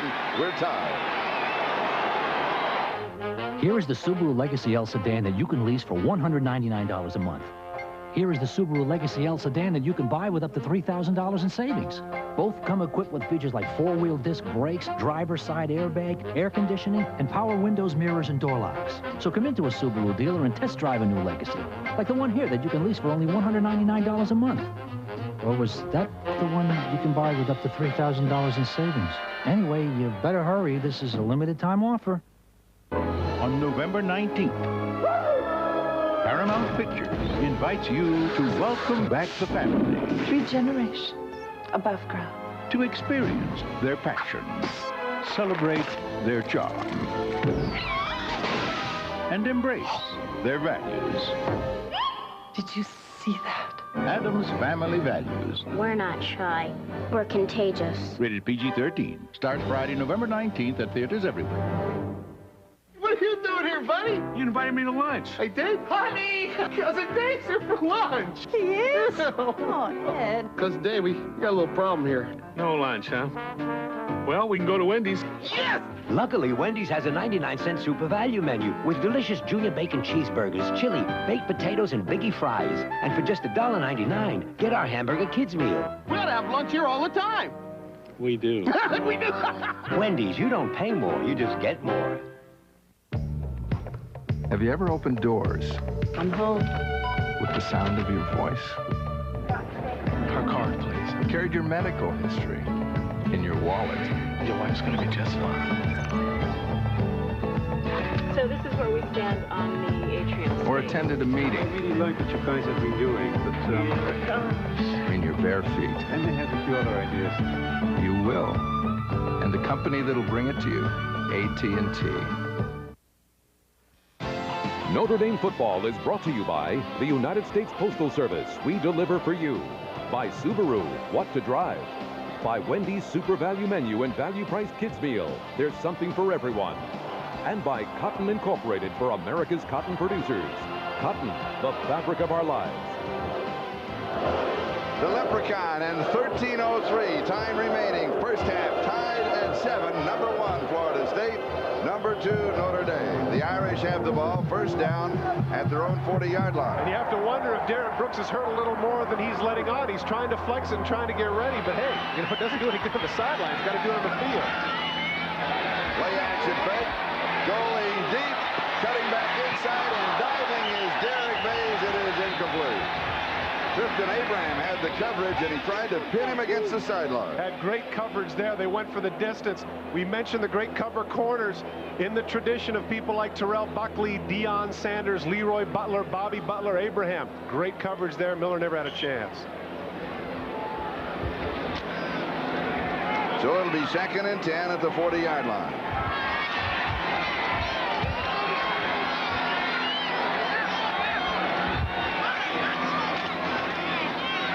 play action fake and deep over the middle. This pass is complete to Clint Johnson.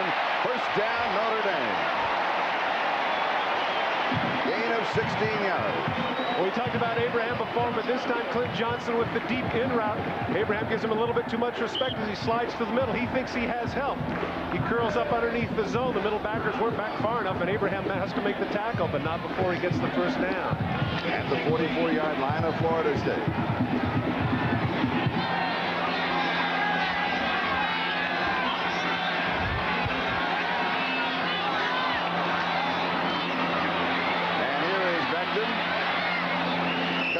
Inside. They'll mark it at the 40-yard line. James Roberson with the tackle. One of the things about the offensive line for the Irish, everybody talks about how big and how strong they are. That's not all. They're bright, too. Take a look at the grade point average of the offensive linemen. A cumulative of about 3.35. Tim Ruddy there with the perfect mark. He is outstanding. And don't forget, we'll get a chance to give it to you later, his class load is not basket weaving by any stretch of the imagination. Notre Dame over the century mark rushing, and here is Becton, and he just keeps going. 30-yard line, first down, Notre Dame. Tyron Marion and Clifton Abraham with the stop. Again, we give a lot of compliments to the offensive line of Notre Dame, but truly the secondary and linebackers of Florida State are not making the tackles. Look right here. Becton gets stopped right here. Arm tackles. He's able to spin out of the arm tackle of Ken Alexander and get the first down. At the Florida State 30-yard line.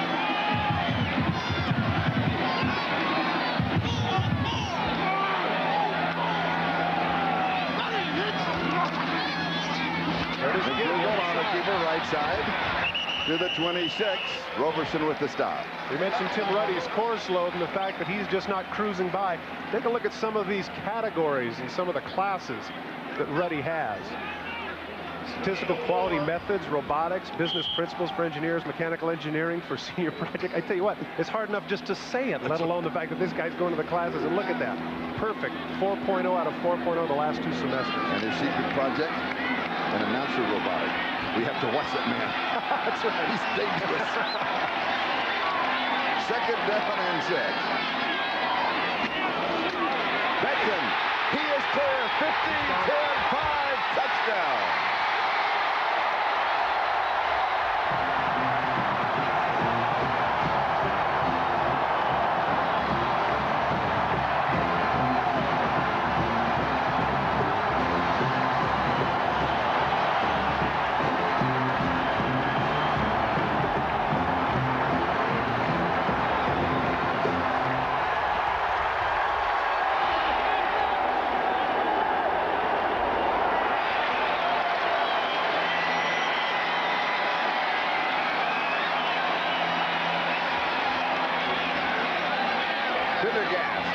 To attempt the point after. And it is good. Dead. Solid. Perfect. 60 yards. 60 plays. And Notre Dame leads 14-7. Strong side of the left side line. Take a look at Zadabeski, and then coming off is Tanner, who bumps the linebacker. Look at the hole. But that enables Becton to cut through. That's just a huge hole. He doesn't have to be blazing fast with those kind of gaps. And he lopes into the end zone. And we'll be back with a kickoff in a moment.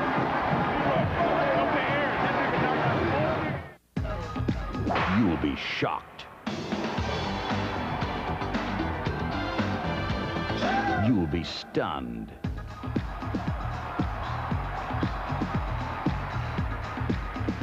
You'll be outraged. If you miss it. Madonna, live down under, The Girly Show, only on HBO. You never know what she's gonna do. You just want to be there when she does it. It's going on now. The biggest, the best money savings event of the year. It's your Subaru dealer's silver anniversary celebration. Every Legacy, including wagons, on sale. Every Subaru Impreza, every Subaru Justic, every SVX, every Subaru is up for grabs. During our silver anniversary celebration, you'll save up to $3,000 on select Legacy L's, including wagons. Subaru, the best-selling import wagon 11 years straight. Special announcement: you can lease Legacy L for 36 months for only $199 a month. Hurry! Don't wait and don't delay. Get to your Subaru dealer's silver anniversary celebration today. the Gulf of Mexico, where world-class fishermen like Jim come to battle the big boys. Jim, you got one. Yeah, hey, this calls for a celebration. How about a cold O'Doul's? Thanks. Only 70 calories and non-alcohol, because out here, you never know what's biting. When you want the refreshing taste of beer without all the alcohol, think O'Doul's. It's what beer drinkers drink when they're not drinking beer. Now, for the first time ever, official 1993 Irish football trading cards with full-color portraits and stats of selected Notre Dame football players. Collect them in 3 ways. Choose one of 4 18-card sets for $5.95. Order the full 72-card collector's set for $18. Or get a limited edition, numbered, uncut printer sheet for $29. Call 1-800-GO-IRISH for your selection of 1993 Irish football trading cards. Hurry, this is a limited offer. Call 1-800-GO-IRISH. Next Saturday, quarterback Glenn Foley leads Big East rival Boston College against Notre Dame in the Irish's regular season finale. Notre Dame football is home on NBC. This is only the second time this year that Florida State has trailed in a ball game. They trailed North Carolina 7-0 early in that ball game. They went on to win it 33-7. This afternoon, number 1 against number 2, Florida State trails Notre Dame. The score is 14-7. And Kevin Pendergast will be kicking off. Very interesting. Last time when they kicked off, they kept everybody bunched in the same spot, which is difficult for the returners. This time they go to a more standard fare and stretch out all 10.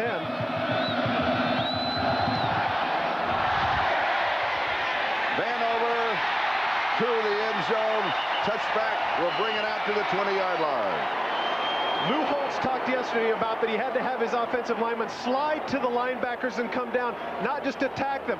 Watch, you're going to see Taylor leave the first backer. He's going to leave it for McBride to come down. The lead block by Zellers kicks the man out. Just outstanding line play by Notre Dame. And that slide blocking there, enabling Beck to look at that hole, and there's no secondary support. Once again, Lake Dawson, great blocking downfield. Beck can practically walk in for the score. Florida State allowing only 2 rushing touchdowns in the previous 9 games.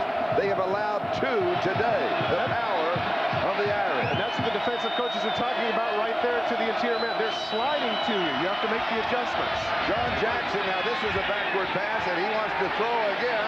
Now he throws another backward pass. This is to Charlie Ward. He slips and falls at the 6. It was a double backward pass. They could throw off of it. They'll lose 14. 6-yard line. Bobby Bowden is known for his gimmicks, but this is just not a good time to do it. It sends a message to your team, hey, we're down by 7 in a hostile place. This is what we have to resort to. I don't like this play at all, especially in your own territory. And right there, because he slips, huge loss. So the ball is at the 6-yard line, and it is 2nd down and 24. Should Notre Dame hold Florida State, the Seminoles will be kicking into the wind. Charlie Ward, end zone, goes deep, has a man behind the secondary, underthrows and intercepted. John Covington.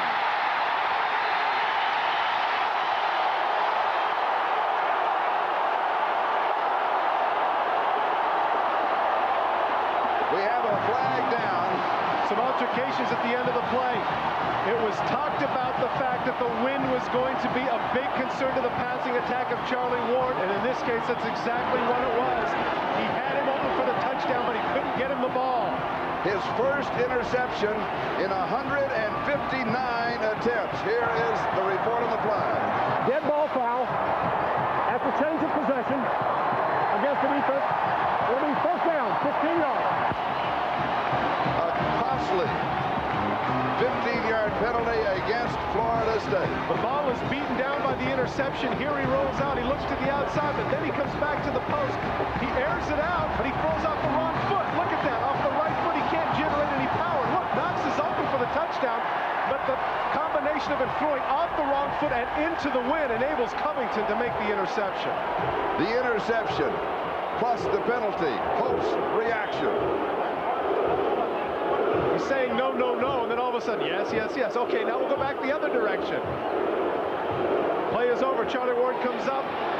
He's a defender. Gets hit twice by both backers. And here is Becton. He tries the left side. The line of scrimmage is the 23-yard line following the interception in the 15-yard penalty. Devin Bush with the tackle. Notre Dame on top, 14-7, 9:22. That is the time remaining in the first half. A gain of 5. It'll be second down and 5. Let's go down to O.J. Simpson. Well, the situation with Derek Brooks, he wants to be in there now, but he's having trouble with his shoes. He switched to high tops with cleats. He didn't like the cleats. Now he's going to high tops with an astro or artificial turf bottom. Back to you. And in the meantime, O.J., they just had 2 series. Forget the cleats and get out there and play. And here is Becton, and he will be dropped for a loss by Derek Alexander. Am I wrong, Charlie? I mean, come on, forget what the cleats are if they're exactly right. This is the biggest game of the year, number 1 versus 2, game of the century. You're worried about whether or not the cleats are just right? Man, oh man, come on. A loss of 3 on the play. It'll be third down and 8 yards to go as Michael Miller and Clint Johnson come in. I was going to say, in the meantime, Charlie, this is a pretty big defensive stand for Florida State. If they can force Notre Dame to kick a field goal, that can shift the momentum. Third and long, play action. Here's the throw. It is caught. First down.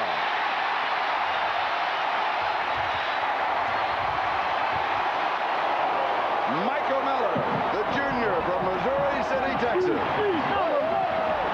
This is where an underthrown pass actually pays off. Take a look at Miller on the slant. The ball be thrown behind him. And as Bush comes over, if he led him perfectly, Bush would have been able to make the play. Instead, the ball is thrown behind. Miller comes back, and his body is between Bush and the football. Otherwise, Bush can make that play. Paul Fela is now the quarterback. This is the goal line offense. And the give is to Jeff Bradley. Pass into the end zone, touchdown.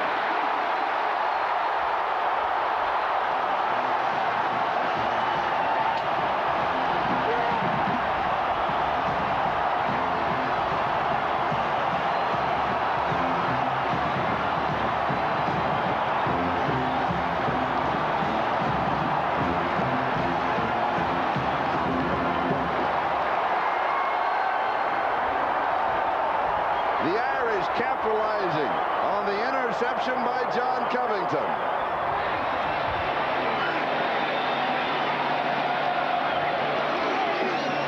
And the extra point is good.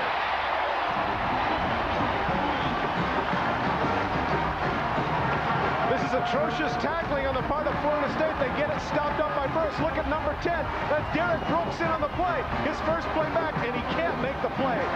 Burris runs right through Brooks for the 3rd touchdown for the Irish. Look at that. Number 10 just can't get him.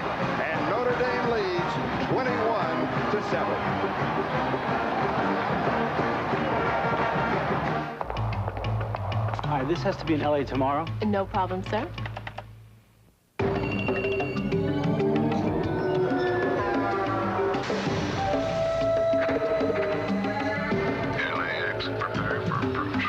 Express mail from the Postal Service. You're never left in the dark. Yes, your package is in LA and will be delivered. Morning. From just $9.95, we track, we trace, we deliver for you.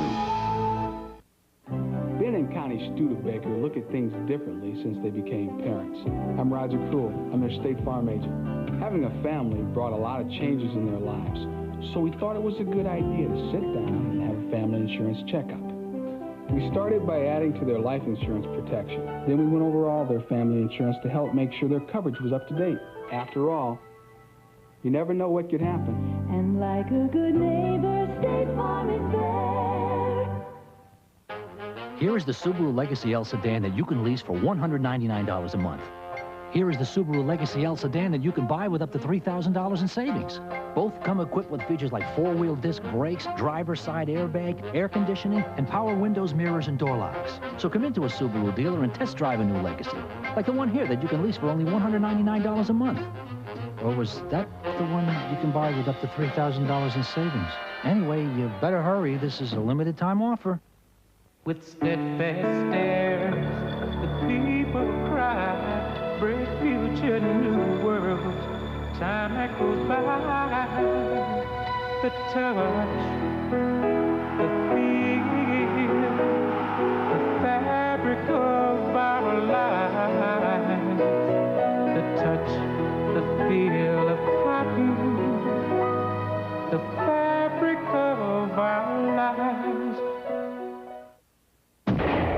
movie some people don't want you to see. The facts some people don't want you to hear. The secrets she's kept for over 30 years. Finally, the movie that breaks her silence. The gripping story from the woman who knew him best. Fatal Deception, Mrs. Lee Harvey Oswald, NBC Monday. O.J. Simpson on the Florida State sideline. Bobby Bowden, who normally doesn't do much talking to his players during the course of a game, took time to go to Charlie Ward, the star quarterback, said, relax, Charlie, just play your game. We can get back in this game. Charlie? Thank you, O.J. This week, Lou Holtz held tryouts on Tuesday for soccer players to kick off in this ball game. He couldn't find anybody. He went back to his soccer player, Kevin Pendergast, who was drafted off of the soccer team in 1991. Been booming the kickoff. This one, though, is low. This will be taken by the up back. That's Warwick Dunn, and Dunn slips as he tries to make his cut. One thing that Lou Holtz told us yesterday, there are certain sections of this field that can be slippery. This has slick grass. And clearly the field position advantage has been Notre Dame's here in the second quarter. If Dunn doesn't slip 27 yards, they could have been out to about the 37. They really needed him to stay up on his feet. So Florida State will start at their own 27-yard line, first down. Now, who would have guessed at this point, Charlie, there would have been 21-7 Notre Dame? Very few.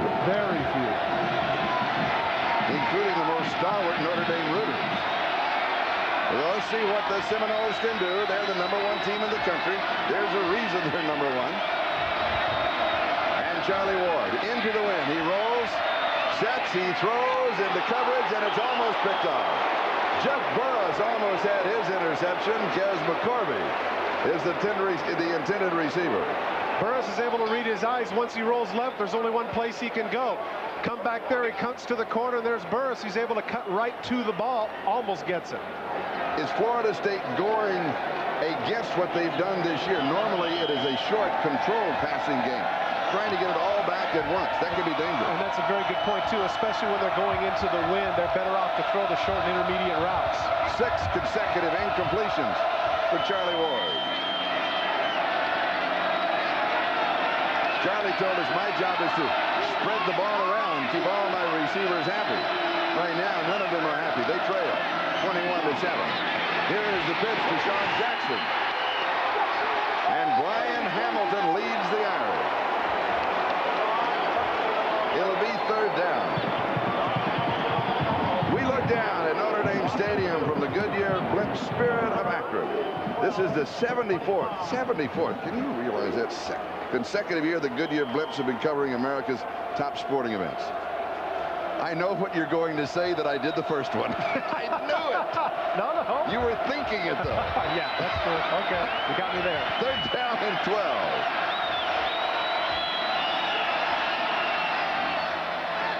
And we have time call.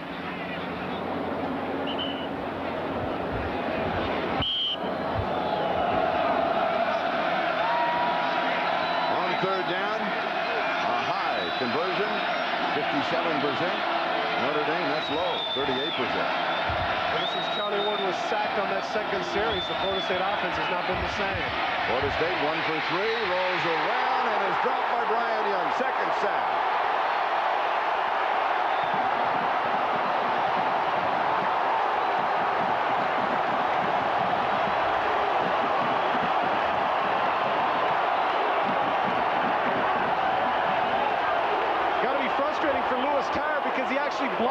He actually blocks Bryant Young into him. Take a look in the middle on the left of your screen. Here comes Young. Now watch. He'll get in. 66 will block him right into Charlie Ward. He doesn't know that Charlie is spinning out. He assumes he's still in the pocket. How important that sack. It is 4th and 25, kicking into the wind. Pretty good kick. Not a bad kick. And a fair catch is called and fumbled by Michael Miller, and then he falls on it. A 32-yard kick, but Notre Dame has excellent field position at the 43-yard line of Florida State. You know, I was watching the ball in the air. It just absolutely dived. This wind really does have an effect. Miller drops it, but he's the guy right there. He's got it. We'll step aside. We'll be back in a moment. Notre Dame leads it 21-7. For more detailed information about the following products, please phone toll-free 1-800-NBC-INFO.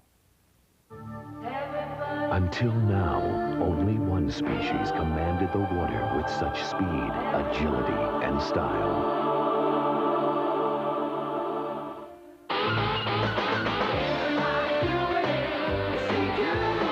The 1994 line of Sea-Doo watercraft. So advanced, they're evolutionary.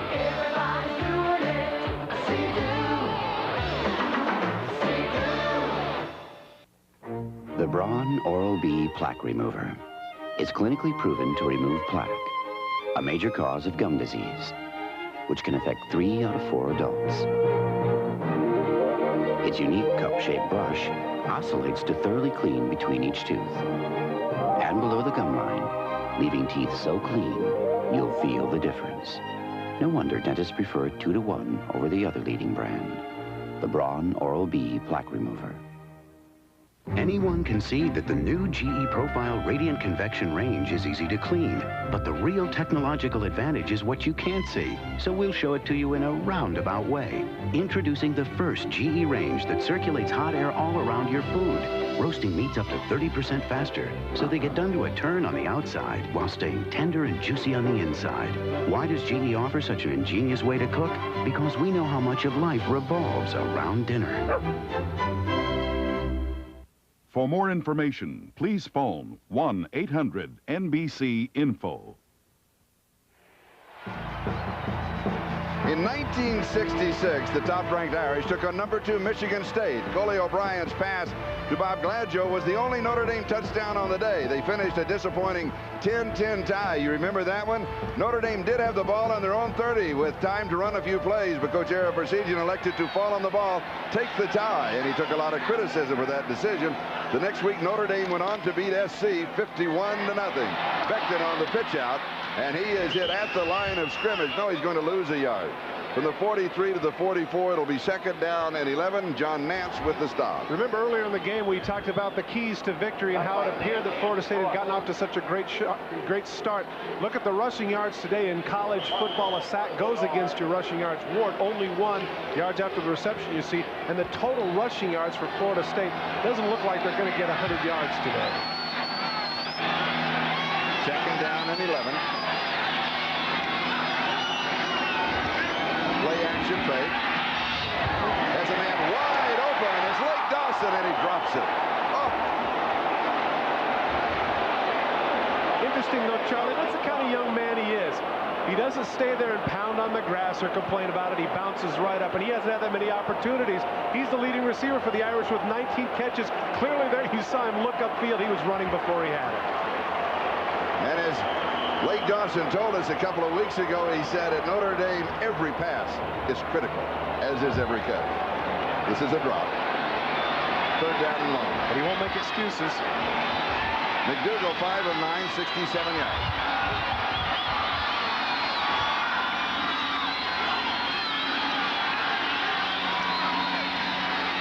The shot throws, almost picked off. Lucky to get that one back. Corey Sawyer was going for the interception. It'll be 4th down. Charlie, this is the first time that Notre Dame has been stopped really by Florida State. You recall in the first drive of the game, Zellers dropped the pass that certainly would have given them the 1st down. Since that time, 3 straight touchdowns. This is the first time legitimately Florida State has held. Interestingly enough, coming into that series, Notre Dame had rushed for 152 yards, and they were throwing in that series. And they, of course, had rushed for all 3 touchdowns.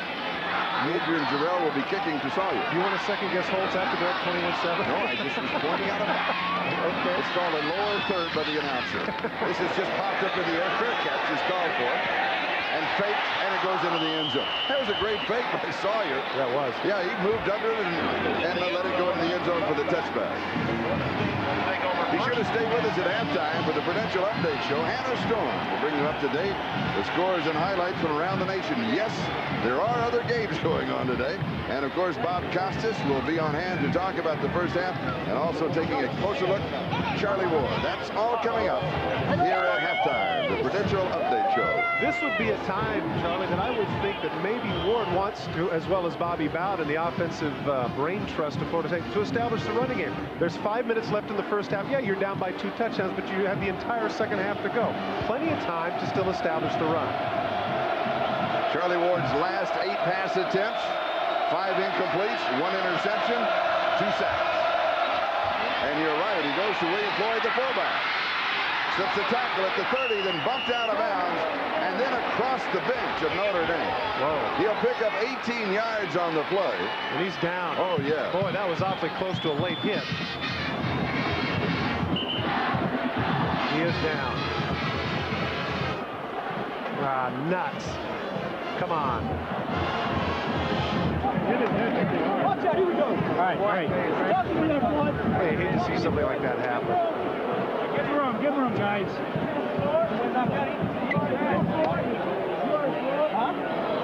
Talked about establishing the run, and here it is.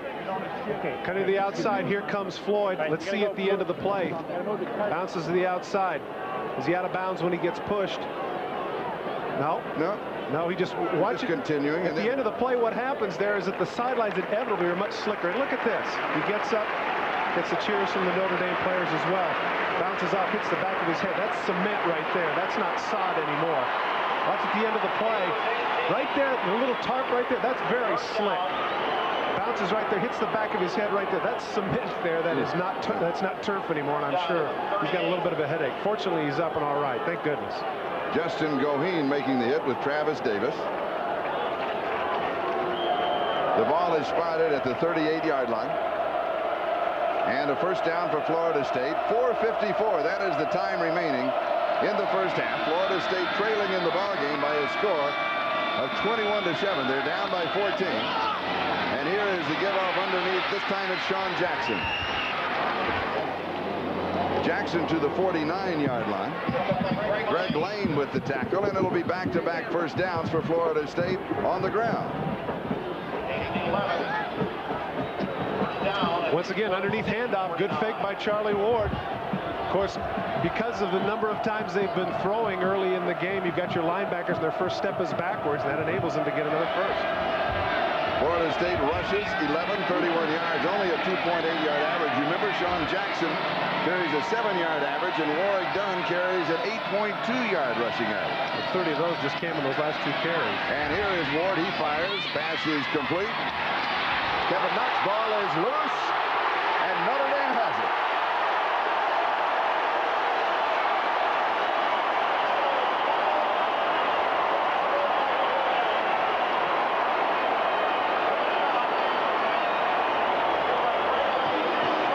Second turnover of the ball game, Pete Bursich. And when we talked to him yesterday, he talked about his entrance into the stadium, and it gave us goosebumps. And it's Flanagan is the man who comes from the defensive line. Great hustle on the part of the defensive tackle, number 44, who strips the ball. Knox kicks it, and Bursich makes the recovery in the secondary. Watch the hustle from the left of your screen by number 44, Flanagan. That's the left hand that gets in there and strips the ball away. And here is Lee Beckton. A first down at the 33-yard line. That is the line of scrimmage, so it will be second down. Ken Alexander with the tackle. Knox can't be too happy with himself. Has his head down. His assistant coach is trying to perk him up, but he knows that, boy, that was a good chance there. Good drive. First 2 plays, couple of first downs. He had another first down. You give Flanagan credit. He's the man. Hustled out, stripped him.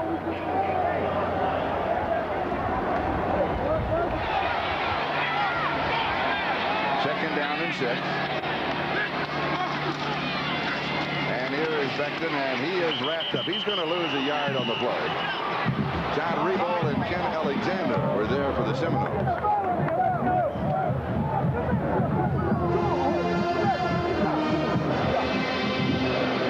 Now there's a young man we were talking about, Pete Bursich, who recovered the fumble, and he talked about the entrance here before a ball game, and when you come down the steps and you have signs that you touch as part of the tradition, and he says it's dark in the tunnel, and then you step out and into the sunlight, and it opens, and you're ready, and all those people are cheering for you. He said it's a great moment, part of the tradition here at Notre Dame Stadium. And the pass from McDougall is to Ray Zeller. Ken Alexander had him in man coverage, and inevitably if you have man coverage on the back, that means the screen pass is not going to work. And a flag dropped back at the 29-yard line. Here's the call. Have holding on the offense. 10 yards, spot foul. I think that Florida State's going to want to refuse that one. Get the ball back with about 2:40 left. See what they can do.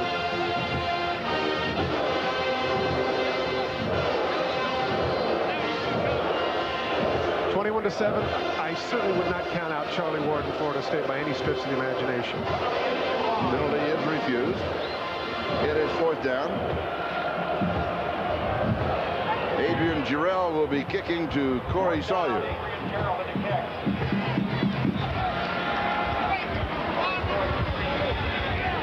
And Jarrell is kicking with the wind. Continues to gust above 20 miles an hour. Sawyer's smart. He'd back up a little bit. He's only at about 40 yards right there. And now he does.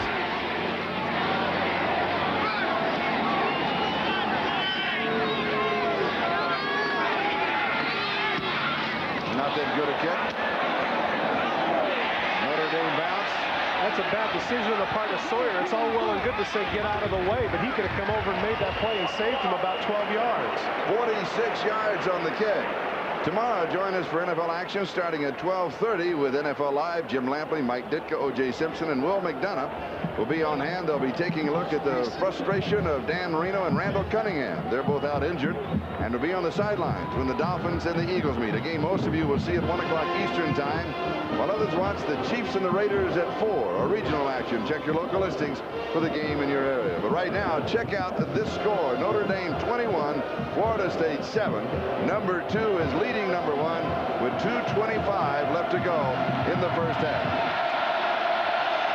Florida State from their own 21-yard line, 5 in the secondary for Notre Dame. And Charlie Ward to throw. He fires this one over the middle to Kes McCorvey. And he's just across the 30. It's going to be shy of the first down. Bounced back there if he'd have stayed. It was funny. He actually bounced back to avoid the tackle. If he stays where he is, he has the first down. Watch the middle of the field. McCorvey comes underneath. Nice move there. Bounces back. As a result, McGee's able to tackle it before he can get the first. Ryan McGee with his down. He's from Largo, Florida. Charlie, it's interesting that when in the course of the game, if you're the offensive coach with Todd Massetti of Florida State, sometimes you get distracted and you're doing other things.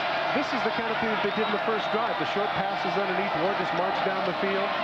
A periodic run. And here is Sean Jackson. And he may not pick up the first down. He needed a yard. Greg Lane pulled him down. And that's significant, too, because in getting the first down, what they're hoping to do is to stop the clock and regroup. Now, they're going to have to get the first down with another run, probably, before the clock can stop. And they'll take a timeout. So Florida State will stop the clock. 1:25. That is the time remaining in the first half. With the score, Notre Dame 21 and Florida State 7. An opportunity to welcome more than 1 million U.S. service personnel in more than 130 countries around the world that are watching this game through Armed Forces radio and television service. Bobby Bowden mentioned the fact that Florida State would not be intimidated by the tradition because of the fact that the ghosts of all these great players past, these guys were too young, but he understood it. To me, Notre Dame invented tradition in American college football. The anticipation has been the toughest I've ever been through. I've just wanted to throw everything aside and get to the game of the year. And I thought Charlie, interesting, when we talked to him, he was very candid about the fact that with the Maryland game last week, he said, maybe I shouldn't even have made the flight because I was truly looking past that game to this one.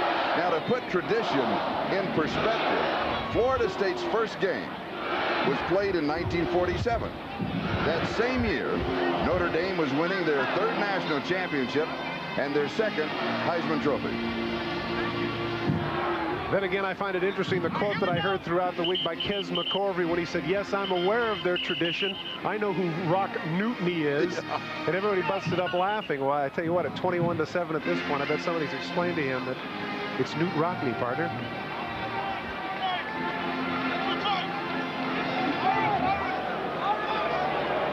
.125, time remaining first half. Very impressive there. The last 6 years, he's never been lower than 4th in the polls. Interesting, when Bob Costas was talking with him earlier, despite all the great things he's done, he said he'd be incomplete without that national title. 3rd down and short. And it should be there. Let's see where they mark it. They're going to spot it almost to the 32-yard line. And so that will be the first down for William Floyd.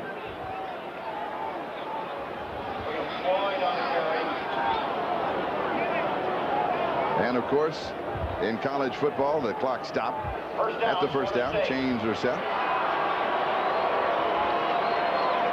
Ball is placed on the hash mark. And we're ready to go.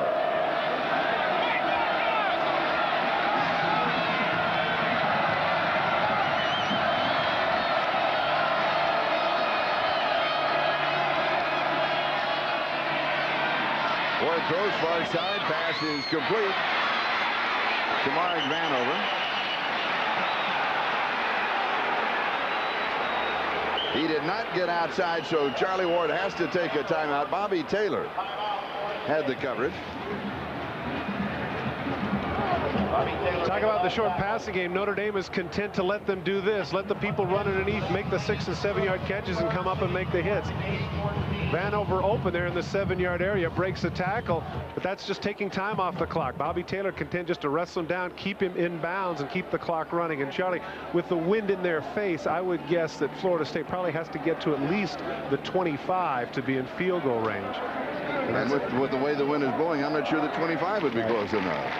Be sure to stay with us at halftime. The Prudential Update Show, Hannah Storm, will bring you up to date scores and highlights from around the nation. You'll find out what Coach Bobby Bowden's son is doing in his ball game. And Bob Costas will be on hand back here at Notre Dame Stadium to talk about the first half and to take a closer look at Charlie Ward. That's all coming up at halftime. There is a closer look at the freshman from Aurora, Colorado, Scott Bentley.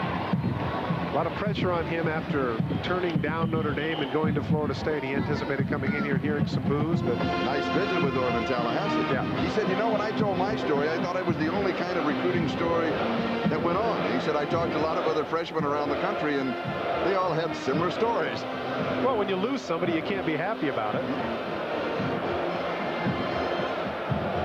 The cover of Sports Illustrated with the young man Scott Bentley.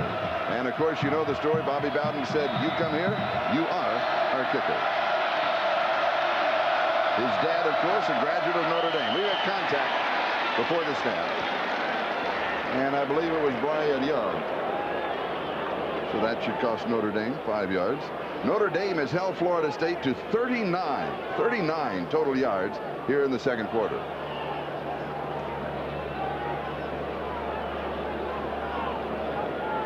Well, the wind truly has been a factor, needless to say. Ward so effective with the wind. Against the wind, nowhere near as effective.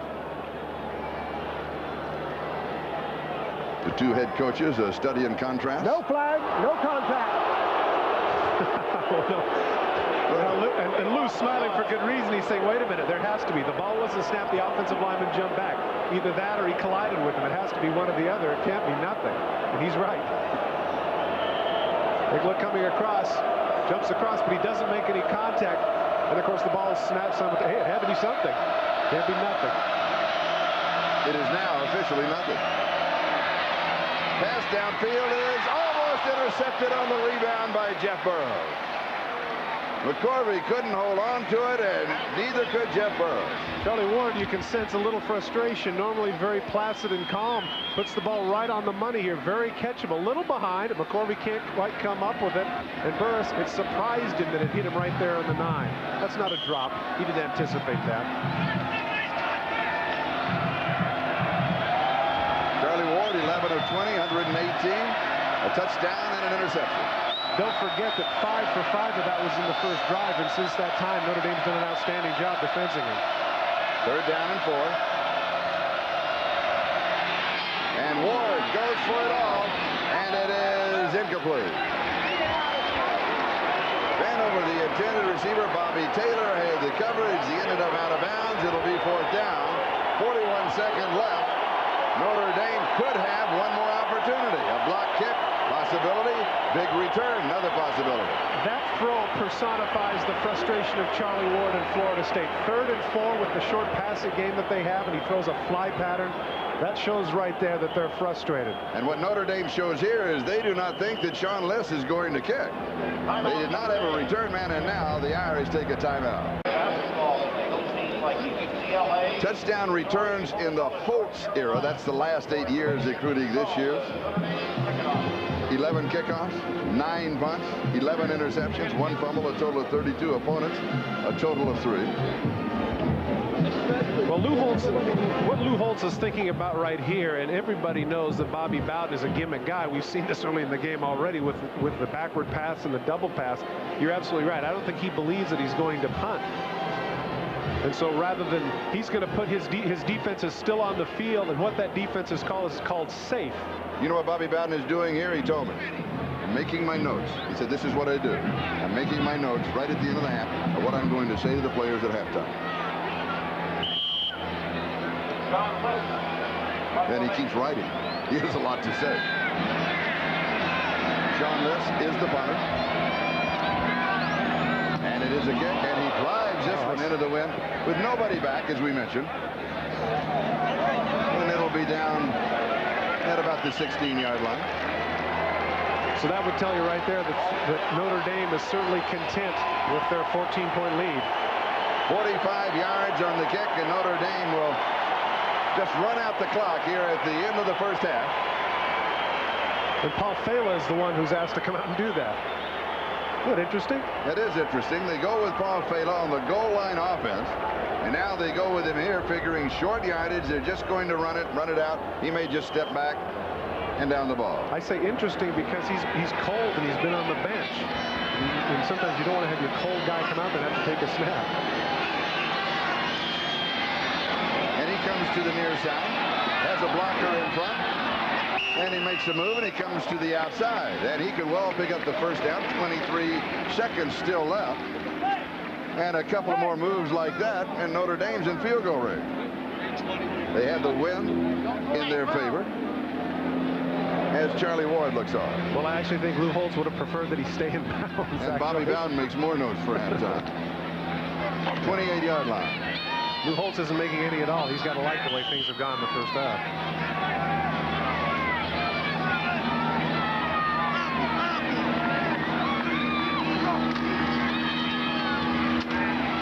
Fela hands off to Randy Kinder.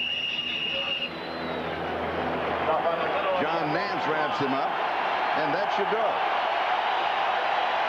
Florida State University averaging 562 yards per game, held to 39 yards in the second quarter by the Notre Dame defense.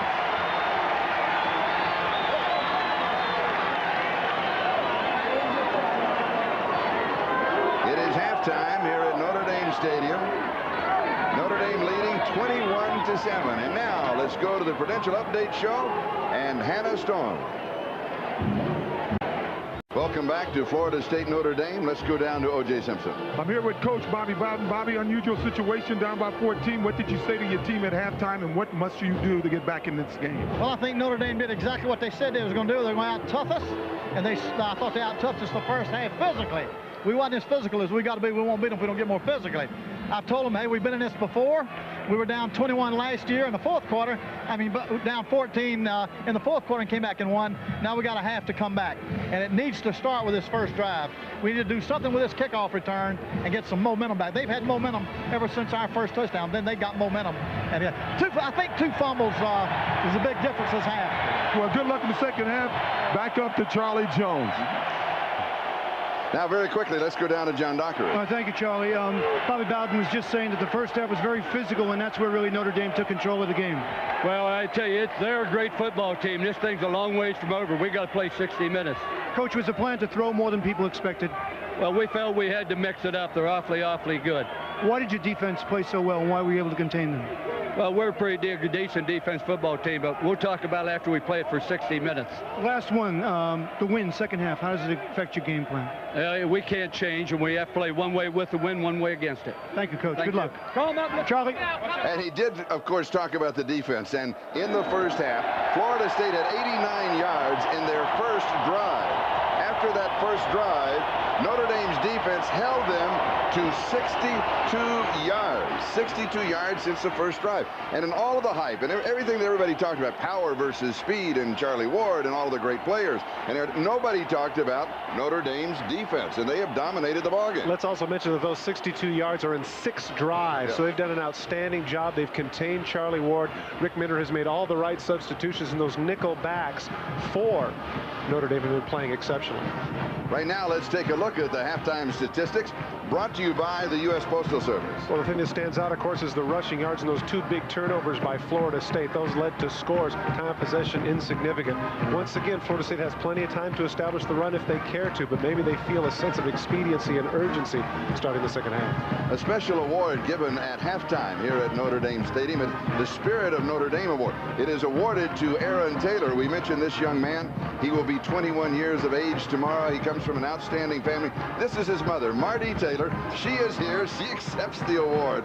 She is one of the all-time special people of the world. We had a chance to meet her. Now, what she did with this young man when he had a bad streak in about the 8th grade, she threw him out of the house. She said, "You go away." And he came back, said, "You live under my house. You live under my rules." And he does. And he says, "My mother is my idol, my best friend. She is my role model. I am what I am today because of my mother." Because she's the only person, I think, on the planet that Aaron Taylor fears. She recently has adopted 2. She works with youngsters in San Francisco and has adopted twin boys. They are 3.5 years old. And Aaron said, "When I heard about it, I just said, that's my mother. She has the biggest heart in the world." Well, I tell you what, she has a lot to be proud of. We've already documented how well the young man has done athletically, but with a 3.2 grade average, set to graduate on time. That's tremendous. Interesting. Florida State deferred, so they will receive. Notre Dame takes the wind in the 3rd quarter. I am a bit surprised by that call. They want to put Florida State away in this period. Here is Vanover on the return to the far side, the 20. Bobby Bowden said he needed a big return. He got a pretty good one after around the 25 or 26-yard line. But now the Seminoles offense going against the wind here in the 3rd as they did in the 2nd. And in the 1st quarter with the wind, you can see the difference. The numbers for Charlie Ward very good in the 1st quarter with the wind. In the 2nd quarter, needless to say, not quite so effective. Now that is the top of the goalpost, so it's blowing. You can see it kind of whipping around. The winds are pretty true. This is not a very tricky stadium. We talked with John Carney, the Charger kicker, who, of course, was from Notre Dame. He said, you know, it's pretty solid.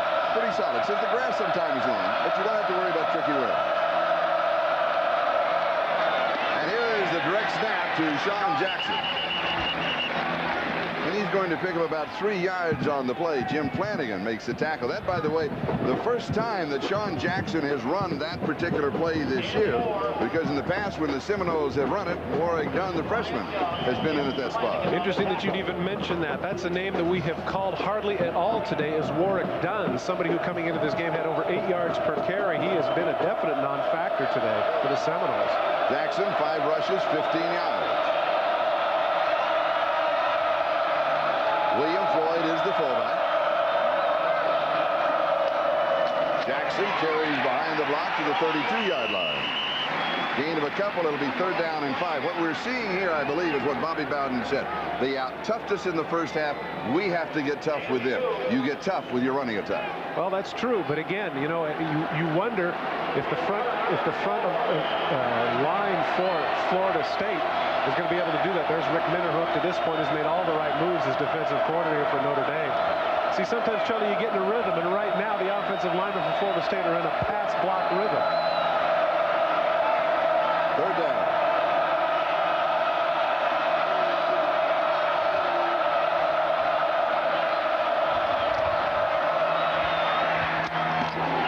Incomplete, 35-yard line.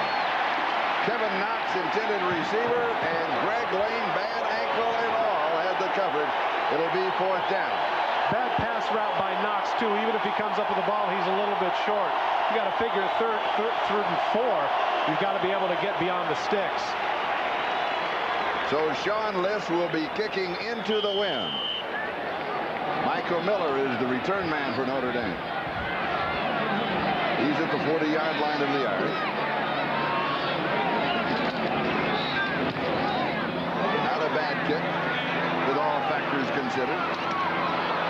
return. 31 yards on the kick into the wind, and now for the first time in the second half, Notre Dame will move on offense, and they will carry the wind with them. Well, it appears the decision to take the win was a good one, Charlie. I was surprised, too. I thought that Notre Dame would have wanted the win for the fourth quarter. But now up 21-7, they feel like that they can maybe put, you know, the death grip on Florida State if they can get a drive going here and score and go up 28-7. The Fighting Irish have not turned the ball over now for the last 4 quarters. 4 games. 4 complete football games without a turnover. Ray Zellers, the fullback, is the ball carrier. And Derek Alexander makes the tackle for the Seminoles. What Lou Holtz wants to do here is take some time off the clock. Don't look for Notre Dame to be in a big hurry to come out of the huddle, and look for them to run the ball. Just about 3. Not looking for the play action pass as much as they did in the first half now that they have the 2-touchdown lead.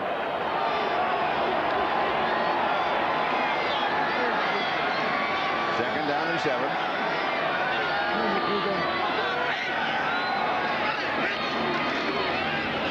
The pitch is to Becton. He's around the corner, cuts to the outside at the 50.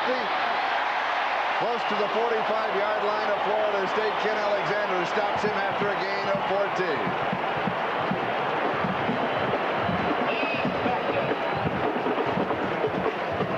Option play to the left. Supposedly the team speed of Florida State was supposed to negate this, but there's no run support, and that's the reason why. Great blocking on the part of the wide receivers for Notre Dame, in this case Clint Johnson, who takes Sawyer completely out of the play. Becton now 16 carries, 93 yards rushing, only 7 away from 100. Which would be the 5th straight time, 5th straight game. He's going to get a yard, maybe 2. That's it. Becton dropped by Nance. Let's go down to O.J. Simpson. All-American linebacker Derek Brooks came out. He was limping visibly. I asked him how was it going. He said it feels a lot worse. And you notice he's not in the game. Big loss for Florida State. Charlie? Second down and 8, O.J. The ball at the Florida State 44-yard line. Inevitably what happens on days like this where it's windy and a little bit chilly, that thing starts to stiffen up. He doesn't have the flexibility and just can't go, regardless of the shoes. And here is Becton. 38-yard line, a gain of 6. It'll be 3rd down and short.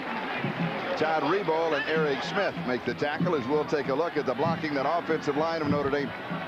35-pound advantage per man, and they certainly use it.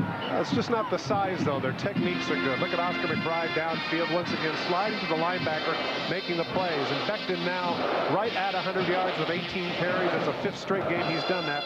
Tying an Irish record. 3rd down and 3. And he's trying to just squirt through. This is going to be close to the first down. Becton again, the ball carrier. Devin Bush makes the stop for Florida State. Again, the wind is a factor, and I say, and this is the reason I say it, Charlie, is that on the 36-yard line you say to yourself, we're not sure. But because of the fact that Florida State has been so ineffective going into the wind, I don't imagine it's going to be a real difficult decision here on the part of Lou Holtz to go for it, and I almost guarantee it won't be a quarterback sneak.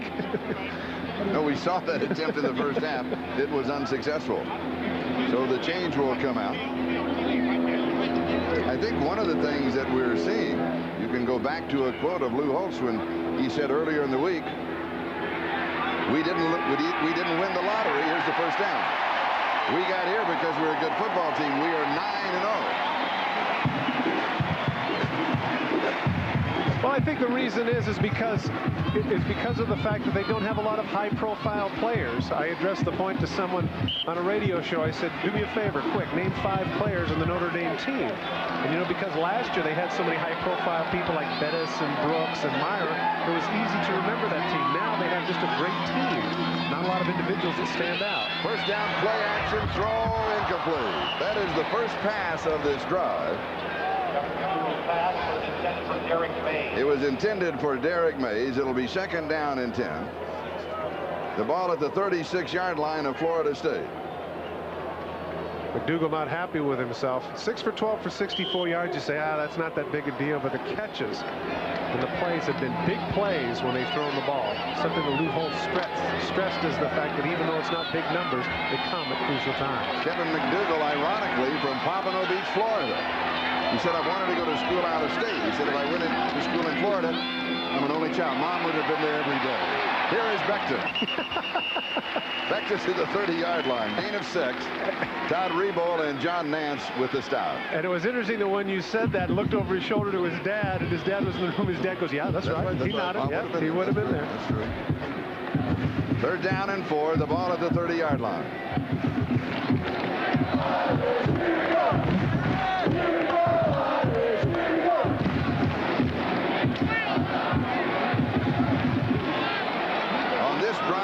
Beckton has carried 5 of the 6 plays. Excuse me, 5 of the 7 plays. And we'll have a timeout call by Florida State. They were a man down. Notre Dame with the ball. They lead by 14. Back in a moment.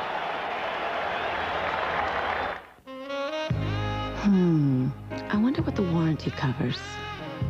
How does Prism's 24-hour roadside assistance work anyway? Can I get anti-lock brakes? Are the dual airbags really standard? Before you buy a new car, you have a lot of questions. Call 1-800-GET-TO-KNOW and get to know all the answers about the new Geo Prism. How about if I just take this one?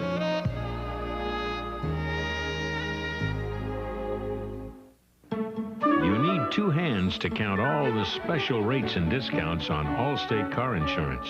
For more than one car, pickup trucks, anti-lock brakes, airbags.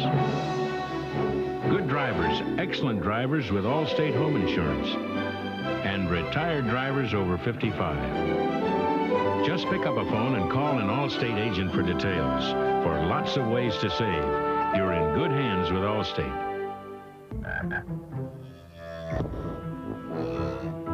Other laser printers are still playing leapfrog, trying to reach the standards set by Hewlett-Packard. But no matter how hard they try, they keep falling short of the original. If it isn't a laser jet, it's only a laser printer. Citibank has really given us a new sense of self because we have our own identities. I have a Citibank Visa card, and it does have my photo on it, so I have one less worry. And not only that, but you can pick what you like, so it doesn't look like a DMV photo. I don't know why the other credit cards aren't doing the same thing. We need a photo card so family members can tell us apart. Introducing the first credit card with your photo and signature on front from not just Visa, Citibank Visa. Notre Dame football is brought to you by the United States Postal Service. We deliver for you. By Hewlett-Packard DeskJet and LaserJet printers. By Geo, inviting you to get to know the newest Geo Prism, only at your Chevrolet Geo dealers. And by your Allstate agent. For home, auto, life, and business insurance, you're in good hands with Allstate. OJ here on the Florida State sideline. A little argument here. Evidently, Florida called for nickel defense with Derek Brooks out of the game. It was his responsibility to inform his backup, Todd Rebold. He didn't do it. Todd was not on the field. Consequently, they had to call a timeout. Back to you, Charlie. Thank you, OJ. 3rd down and 4. McDougal to throw underneath the coverage. And in and out of the catch of Lake Dawson. Tough catch, had to come out on his knees. Catchable ball, though.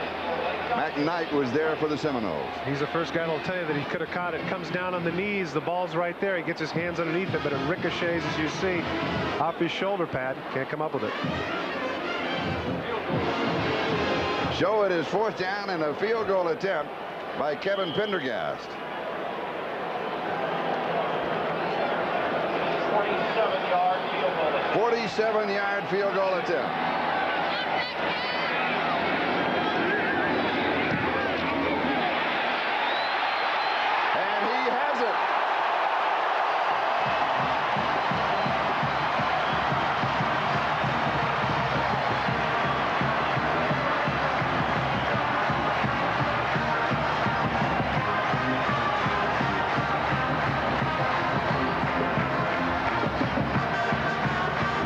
His longest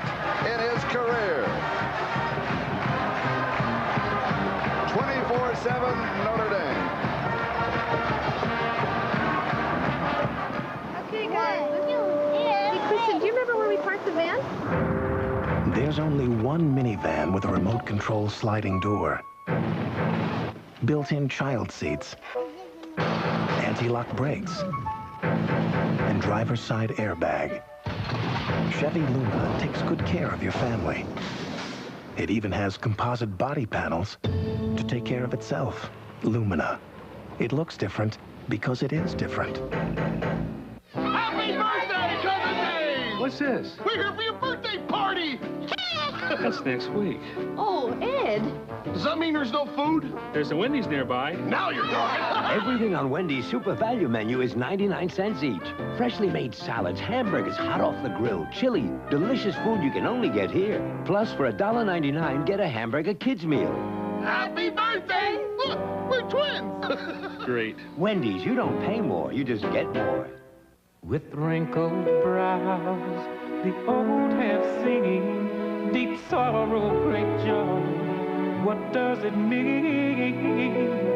The touch, the feel, the fabric of our lives.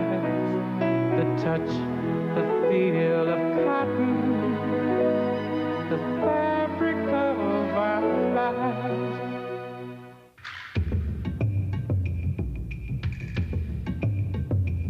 You don't have to be 19 to have a body like this.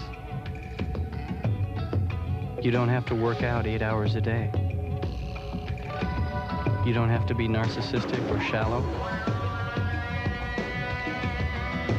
In fact, all you really need is $39 a month. The SoloFlex Muscle Machine. What are you waiting for? Sunday, the most spectacular eyewitness video. See real backdraft danger, real heroes, real stories, spectacular tales of human courage. Then, a flood and a fire. First, their house was flooded under, then it burst into flames. And a giant blimp plummets into the heart of a major city. With host John Forsythe, eyewitness video, NBC Backdraft Sunday. 9:41, time remaining. We're in the third quarter. Notre Dame will be kicking off to Florida State. The Irish up 24-7. Number 80, Tamarick Vanover. Number 15, Philip Riley, who is the fastest Seminole, are the return men for Florida State. It has turned out to be an absolutely gorgeous afternoon after rain had been predicted all week long. We had a little drizzle in crowds this morning. They've been blown away. And here is the kick. And Riley will step out of the edge of the end zone, down it, and we'll have the touchback. We'll bring it out to the 20-yard line. You've seen some great shots today, and here is one of them looking down at Notre Dame Stadium. What an awesome sight. The Spirit, based at Goodyear's corporate headquarters in Akron, Ohio, is 1,000 feet over the stadium and traveling at a brisk 9 miles per hour. So tell me again, what game were you doing at that first blimp pop? I forgot to ask. It's number 1 and number 2. Florida State now from their own 20-yard line, first down. So that would have been Carlisle, Pennsylvania, and Yale. William Floyd and Sean Jackson are the running backs, along with Charlie Ward. He is in the gun. Play action fake. Throws, has a man wide open. It's Kez McCorvey. And McCorvey across the 35. He'll be out of bounds around the 37-yard line. He'll pick up 17 in the first down. The first flash of offense for the Seminoles since the first period. Misdirection play has Notre Dame going. And look at that. Young even got a piece of it, batted the ball, and McCorvey is able to make the catch. Coming downfield, Young looked at frustration. He thought he batted that one down. McCorvey, good concentration. Misdirection fooled the linebackers of Notre Dame. His third reception for 46 yards. First down, Florida State, their own 37-yard line. Just over 9.5 left to go in the third. Charlie Ward, and he dives across the 40. They'll spot it right at the 40, give him 3. It'll be second down and 7. One of the questions that's always been there regarding Florida State, because of the number of times in big games they haven't been able to come through, is the question of heart. Does the team have the heart to come through? And right at this point, with 9 minutes on the clock and running, The test of the heart of Florida State is right now. Miami challenged their heart. They're the one that brought it up. And Florida State put them away this year. The fast break is fired. This will be a first down near the 50-yard line as McCorvey pulls it in. Jeff Burris and Pete Bursich were there for the Fighting Irish. Reminiscent of the first drive, these are the kind of throws that they had underneath the coverage, trying to fight that zone coverage. Right there, settles down. Excellent catch. Nice hands catch, spins off. Tough receiver in the middle. That's where you earn your money. Kez McCorvey has done just that this year. And a first down at the 49-yard line. He is from Goshen, Mississippi.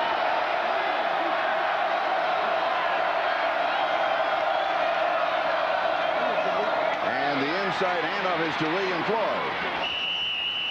And Floyd matches his number as he goes to the 44-yard line. Ryan McGee and Justin Goheen stop him at that point. I think after the field goal, Notre Dame got a little flat here. Even though they have the wind with them, a 17-point advantage, get a little bit confident. And now Notre Dame back on its heels a little bit, and Charlie Ward and his teammates are taking advantage of it. And it is second down and 3 at the Irish 44-yard line. Notre Dame leads 24-7, tied 7-7 at the end of the first quarter. The Irish up 21-7 at the half, and they've added a 47-yard field goal by Kevin Pendergast. Ward, little swing left side. This is complete to Jackson. And Jackson just keeps going. He's got the first down. They ran into his own man. He ran into McCorvey, and McCorvey actually pulls him by the head to get him a couple extra yards. Good pass on the part of Charlie Ward right here. He leads Jackson out into the flat as opposed to throwing behind him, so he catches it in full stride. Now he gets upfield. Now watch number 88 comes to the block. Oh my gosh, I ran into you. Okay, well, I'm going to pull you then. See if we get some extra yards. Okay, we'll take it. The ball just outside the 32-yard line, first down.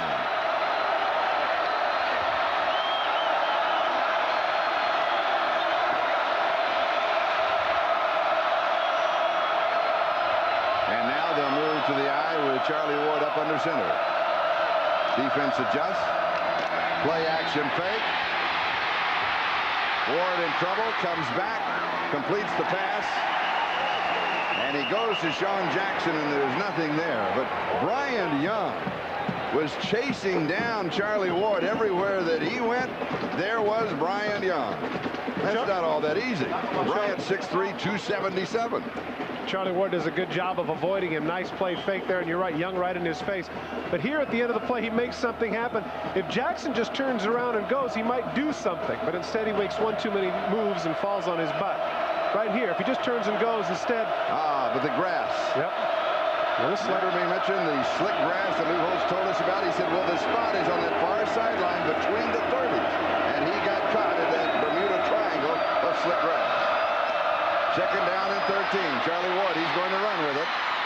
And he goes sliding just shy of the first down. Let's see where they make the mark. Now, that's interesting because the side judge came in and he actually marks the ball where he started his slide. That's an NFL thing. See, in college, where it is where you're actually down. So spotted at the 24. Here's another look. Take a look at where he's actually down as opposed to where he begins his slide. Where is he down? Okay, he starts his slide right here. He's down right there. Should be at about the 23-yard line. Instead, it's at the 24. And now they have 31. They have to mark it there. When his knee's down, plays dead. College football. Boom. Where's the ball? Spotted there. Third down, 2. This is a throwback pass to Charlie Ward. And he was looking for a bit of an opening to cut back. I think he may have thought he was at the 10 rather than the 15. He knew he had the first down. And I think he wanted a little bit more yardage. Hey, man, when it's number 1 against number 2, you got to do some funky things. Here it is. Sean Jackson. Wow, how many balls is this that he's thrown today? Isn't this his third pass? Comes back to Charlie Ward. Comes up. Slips and falls. Slips and falls. Gain of 10, 14-yard line, first down. 2 passes and 1 backward to Charlie Ward.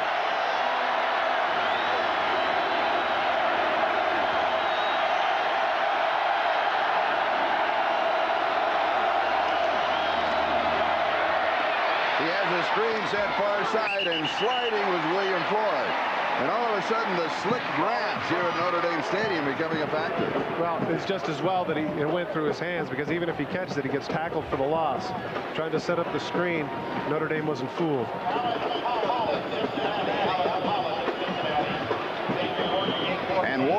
Dunn now comes into the lineup. We haven't seen that much of this freshman, but he is now into the offensive set. And he has yet to carry the ball. He had one pass that he dropped. And he is the remaining back, along with Charlie Ward. And here is Dunn. He jumps to the outside, slips the tackle, cuts back, and he will not quite make it to the end zone. This is a young man that told us he wanted to be redshirted. We said, why? He said, I've got the body of a high school player. I need a body of a college player. Yeah, but after watching that run, you got to ask yourself the question, why hasn't he been in before? Look at this. 5'9", 170 pounds, little stop, start, breaks the tackle. Look at the quickness upfield. Clearly, he is somebody. Look at him running right over the top of people for being 5'9", 170. He is strong. Why is it that now, with 5 minutes left in the third quarter, that's his first carry? Why ask why? Third down and 2. You think this is 4-down territory? Without a doubt. 11th play of the drive.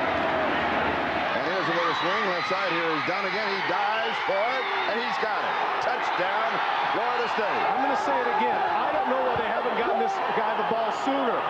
He goes out in the flat and just puts on a burst of speed that the backers at Notre Dame haven't seen in the first 2 quarters. Why is Warwick Dunn just now getting the ball? And he scores his 8th touchdown of the season. And for Florida State, that is their first score since the 7-minute mark of the first quarter. And we have 4:45 left in the third. 80-yard drive in 11 plays. And the extra point is good by Scott Bentley. And so with 4:45 left in the third, the margin has been cut to 10. Notre Dame leads it 24-14. Quite simply what they want is they want Dunn on a linebacker, and this is a mismatch in the open field. Just cuts to the outside. It shows the speed, and now we have a ball game because Florida State now only down by 10. This Express Mail Great Delivery is brought to you by Express Mail Overnight Service from your post office. We deliver for you. Perhaps no one knew the luck of the Irish better than Joe Montana. At the 1979 Cotton Bowl, Notre Dame had trailed Houston by as many as 22 points when Montana mounted a comeback that cut the lead to 6. At the Cougars' 8-yard line with 2 seconds left, Montana connects for the tying TD, and the extra point gave the Irish the incredible win. And I probably won't do it. A startling proposal heads for New Orleans. A hard-fought contract is Chicago-bound. 3 sets of contact lenses are expected in Tampa by tomorrow morning. Express mail from the Postal Service will get them there, overnight, guaranteed, from just $9.95. Every day, overnight, we deliver for you.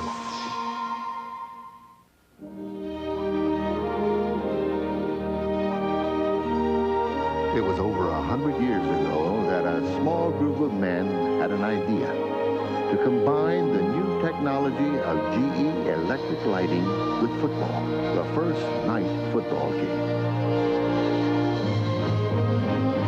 Both the players and the engineers ran into a few setbacks. And while that evening was by no means a great success, the GE engineers knew there would be other nights, brighter nights. And even today, with all our advanced technology, at GE, we know it's just the beginning. The future will be more brilliant than any of us can imagine. Night football. Yeah, that'll be the day.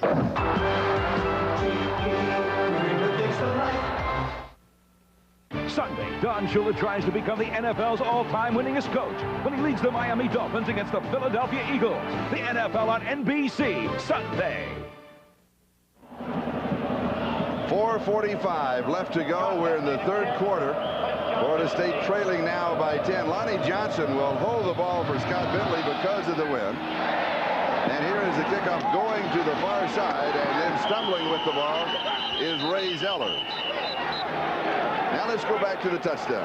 The speed that we're talking about, just to the right of your screen, when the play begins, you're going to see Justin Goheen come to Charlie Ward. Then he's going to have to come out to Dunn. Take a look at regular speed, the quickness and the move right there at the end by Dunn. There's 54. Now he comes out, little fake, bye.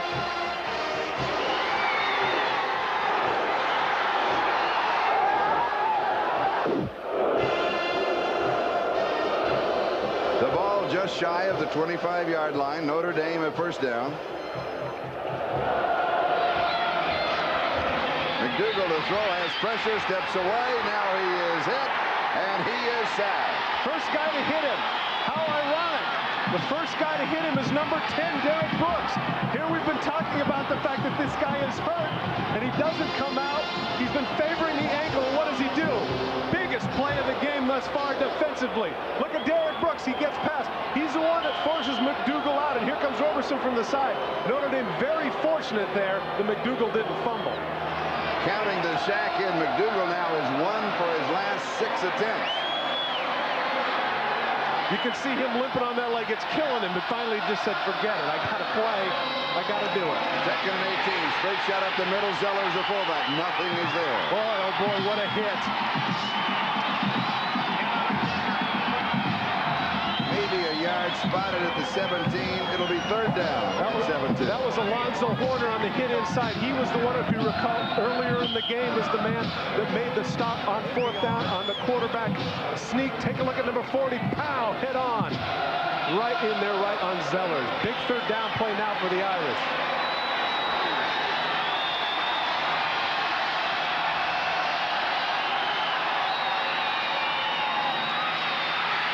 Play action, he wants to go deep, and he's going to overthrow everybody by about 10 yards.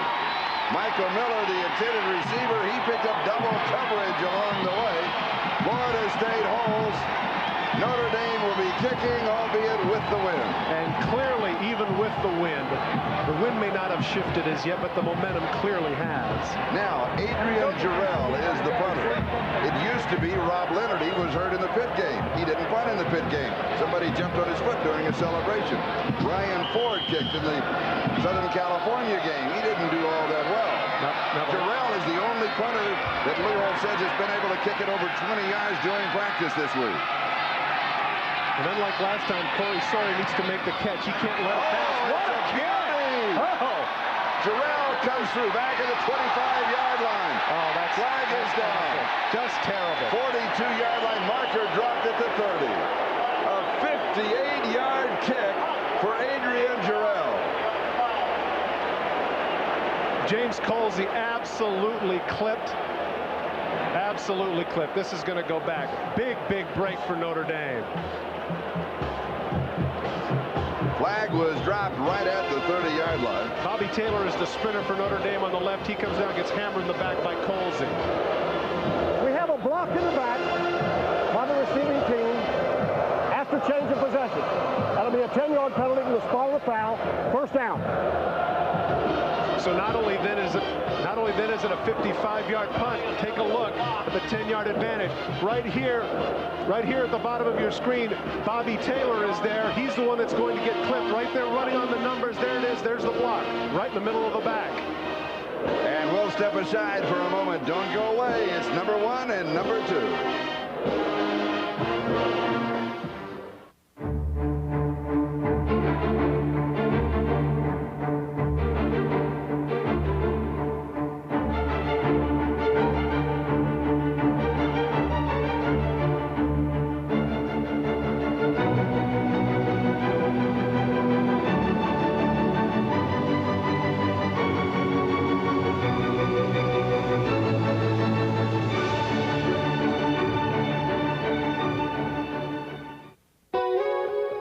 The truth, not a song and dance. I want better, not more expensive.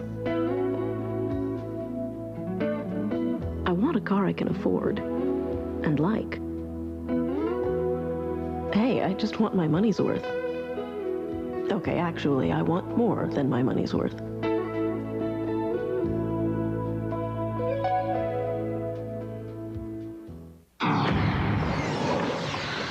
You've never seen a camcorder like the Sharp View Cam. The viewfinder gone, replaced with this LCD view screen. You're right in the action. Gretzky scores? Let's go to the replay. Then, play it back instantly with color and sound. Want to see that again? The Sharp View Cam, an absolute original. So your first goal, Ty, and birthdays, graduations, your wedding, your kids, my grandchildren? Save right now. Buy 3 Goodyear tires at the regular price, get the 4th tire free. That's right. Buy any 3 of these Goodyear tires at the regular price and get the 4th free. 4 for 3 now. Hurry, sale ends soon. Some fur. Some fur. Everyone fur. Preferred stock cologne from Stetson. What preferred men prefer.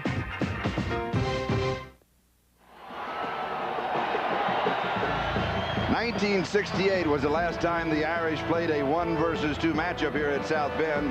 Leroy Keys ran for 2 touchdowns and threw for another on the halfback option as number 1 Purdue beat number 2 Notre Dame 37-22. Right now, number 1 Florida State trails number 2 Notre Dame 24-14. Florida State will start from their own 20-yard line. And Warwick Dunn is the tailback. And waiting for Dunn was Brian Hamilton. Picture-perfect tackle.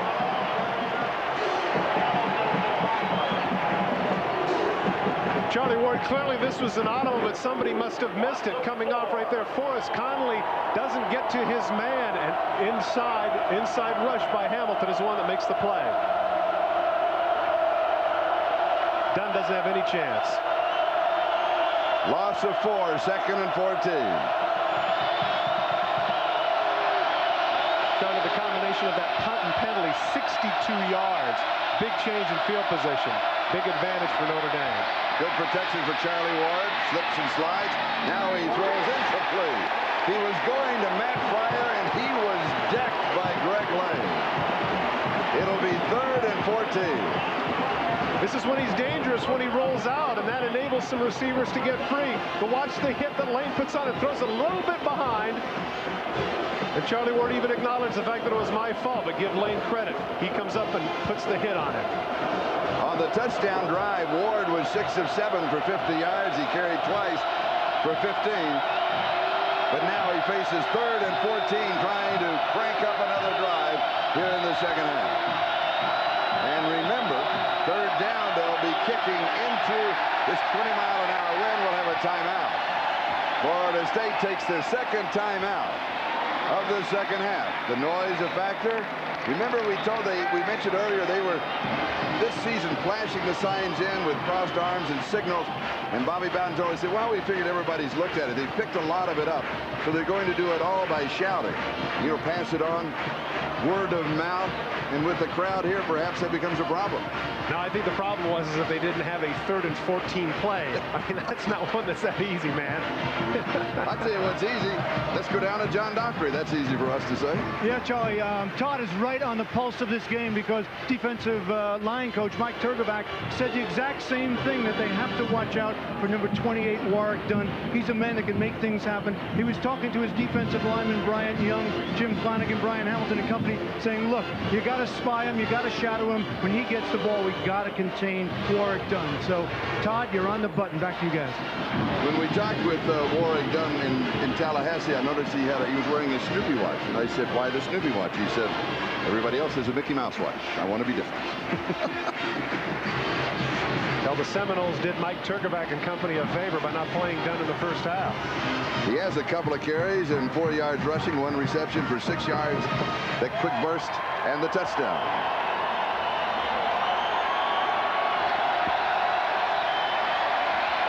.2:15 time remaining, 3rd quarter. Notre Dame leading by 10, 24-14. And the Seminoles will have the wind at their back in the 4th quarter. And the fast break. But so far it has been the power of Notre Dame, their rushing attack, and more importantly, outstanding defensive play by the Irish. Now with 6 in the secondary. 3rd down and 14.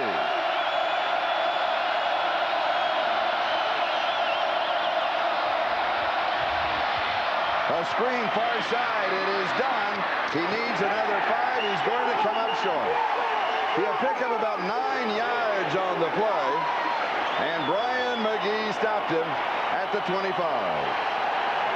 Good job by the Notre Dame defense, knowing in this case 3rd and 14. Sure, we'll give up the short play.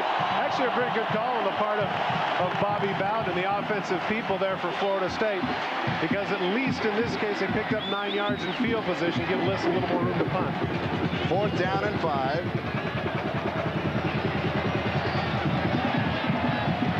Number 6 is Michael Miller, the punt return man for Notre Dame.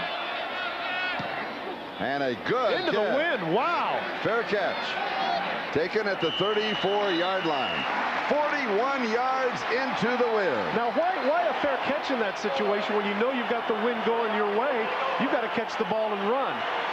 Give Liss a lot of credit. That's tough, kicking into the teeth of a 20-mile-an-hour wind to get that kind of distance. So Notre Dame will move on offense from their own 35-yard line. 1st down. And they have only a minute and 24 seconds left to have the win at their back.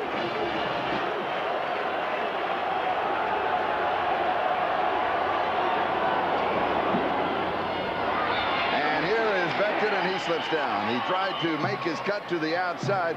They were working on Lee Becton on the sideline. Remember, he had his bell rung in the 1st half, and then he took a tremendous hit not too long ago. Well, give credit to Mickey Andrews and the staff of Florida State, what they did in the 2nd half to make some changes in terms of attacking as opposed to laying back and reading on the defense.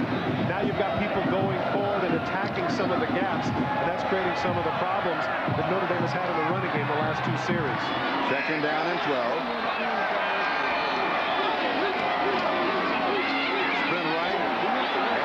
Keep with Becton laying the key block, and Kevin McDougal behind the block of Lee Becton. Corey Sawyer finally makes his stop for the Seminoles, and it's close to the 1st down. You're absolutely right. Becton not only a 100-yard rusher, but this is a definite pass run option. You can see McDougal doesn't look too far downfield. There's Becton out in front, puts the block down, and McDougal gets there within 3 yards of the sticks. And remember, Becton from Ernle, North Carolina, told us in high school that they had so few players, only about 18, they couldn't hold a practice. They didn't have a full scrimmage. 2 tight ends set. 3rd and 3 might be passing for some teams, but this is a good chance for Notre Dame. And McDougal going to an audible. And is Becton. And he may end up losing a yard, the 41-yard line. So it is going to be 4th down, 4 yards to go. And Notre Dame will be kicking with 26 seconds and counting time remaining. Becton, is he still down? Take a look slowly on pilot. Take a look at the linebackers to the left. They just attack. They're shooting right for the gaps. They shoot in the holes. And as a result of that, there's too many bodies there. Right in the middle, making the stick. Too many white shirts. You take chances like that, you can be burned in the passing game, but at this point, down by 10 points, Florida State has acknowledged the fact that, hey, we've got to take some chances. If McDougal can beat us with a pass, so be it. Jarrell has only 5 seconds to get the kickoff. 1. Well, I tell you, that is a really major mistake. Major mistake. He will now have to kick into the wind, because that is the end of the 3rd quarter. He can't believe it. Look at Lou Holtz. You've got to be kidding me. And Notre Dame simply waited around too long, and time expired. He's just been kicked the ball. And finally he says, come here. And nobody wants to come here. Now the officials are meeting at the 40-yard line, but time is out. You can't believe it. Oh, no, what are you doing? Come on. This is why we took the win at the 3rd quarter. We want that 20-mile-an-hour win at your back when you punt. Are you nuts? Oh. Or remember what I said about not saying anything negative? I take that back.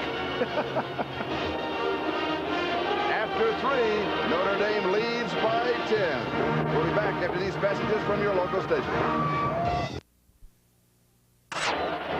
As we come back, a big mistake by Notre Dame, followed by a big gap. Of course, that's the commercial break after the 3rd quarter. And I tell you what, it would be interesting. I don't know if Lou Holtz has the guts to do it, but this would be a fascinating time for a fake punt.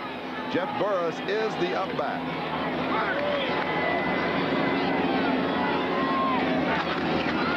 He'll kick it away. Not bad. And takes it on the run. And with the win, Florida State will start at their own 39-yard line. Here's what's happened in case you just joined us. Ward to Knox, 12-yard touchdown pass. Florida State went up early. Notre Dame came back. Jarrell, 32-yard touchdown run. That tied it. Lee Becton, 26 yards on the ground. Notre Dame on top. Jeff Burris, 6 yards on the ground. Notre Dame 21-7. Kevin Pendergast, career-long 47-yard field goal, 24-7. And then Ward to the freshman Dunn, 6 yards on the touchdown pass. Florida State pulls within 10 as we start the fourth quarter. Charlie Ward, little looping pass to McCorvey, and McCorvey, he's going to pick up a first down. McCorvey on the slant route, I mean way underneath. He got bumped underneath by the linebackers. It's a good thing Ward saw him because he just missed getting sacked. This is a great athletic play. Thrown to his left, McCorvey makes the catch. He gets run down by Bursic, but not before he gets within about a half yard of the first down. They mark him down at the 48, so it is second down and 1. Hernandez and Conley are into that offensive line. Dunn is in the backfield. Oh, Sean Jackson is in the backfield. Here is the pass downfield. And this again is to Kes McCorvey. He has really been the go-to guy for Charlie Ward. And we mentioned that from the very top. Look at the great hands that he has here. The linebacker is going to hit him. Look at him extend and catch the ball. And just as he's hit, look at that. He still hangs on to the ball even though Bursic hits him right in the middle of the back. That's great hands, great concentration by the youngster from Mississippi. Notre Dame 46-yard line, first down, Florida State. Charlie Ward to the right, has it protected, throws downfield, passes complete. Guess who? Kes McCorvey. It'll be a first down. Jeff Burris and Brian McGee were chasing him. Roll right. You're going to see underneath. He's just going to run an out route. McGee can't cover him from the inside. He's already given up 3 yards. Puts it right on the money, and McCorvey with the first down. 33-yard line. Right past the outstretched hands of a fighting Irish defender. So he threaded the needle. It's a first down at the 33-yard line of Notre Dame. Lots of time. 13:48 remaining. Ward, little swing near side. Sean Jackson.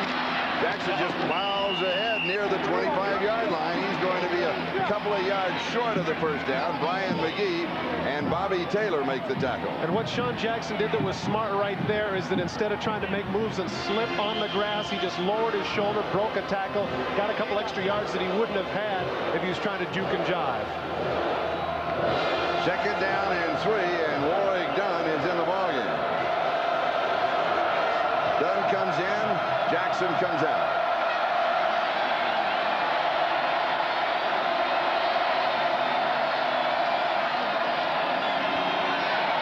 Downfield, tipped, almost intercepted.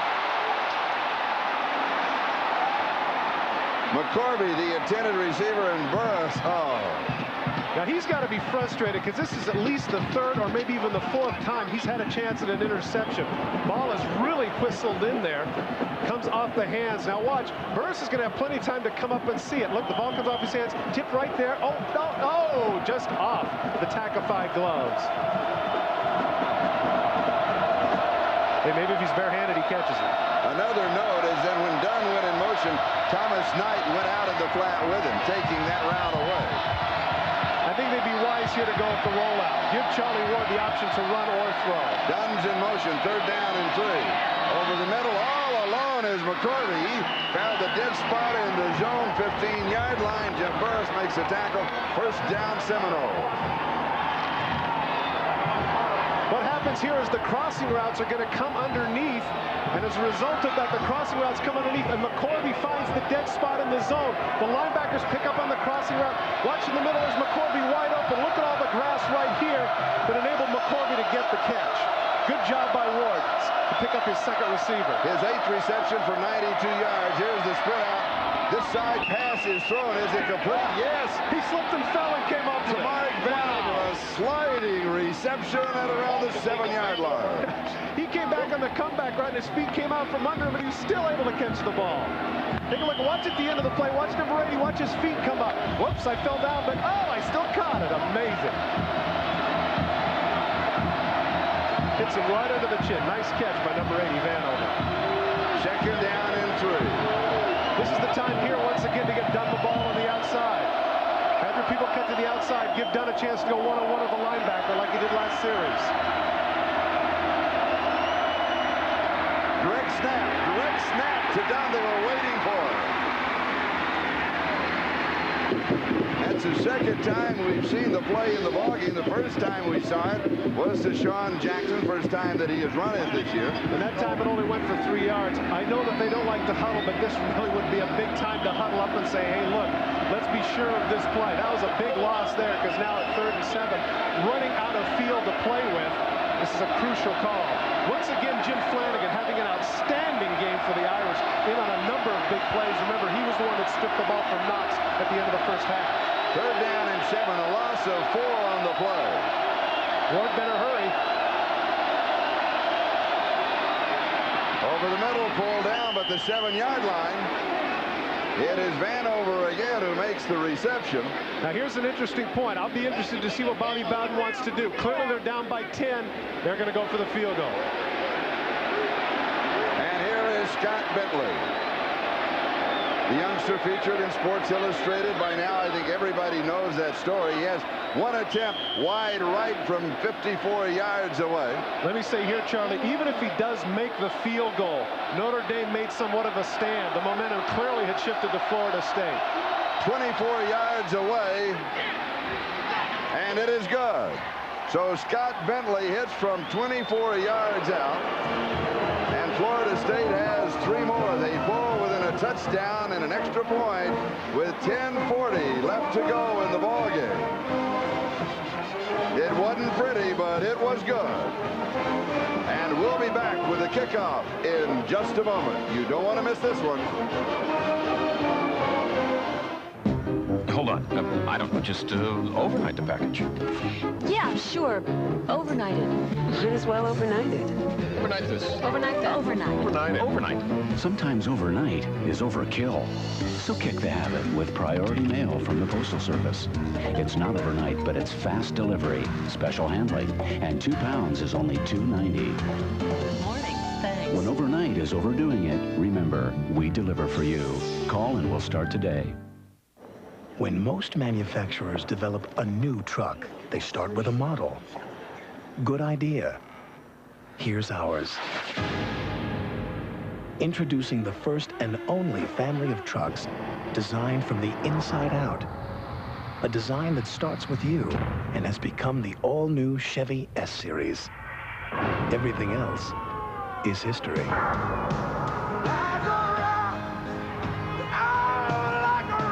What are you doing here, buddy? You invited me to lunch. I did? Honey, Cousin Dave's here for lunch. He is? Oh, Ed. Cousin Dave, we got a little problem here. No lunch, huh? Well, we can go to Wendy's. Yes! Luckily, Wendy's has a 99-cent super value menu with delicious junior bacon cheeseburgers, chili, baked potatoes, and biggie fries. And for just $1.99, get our hamburger kids meal. We ought to have lunch here all the time.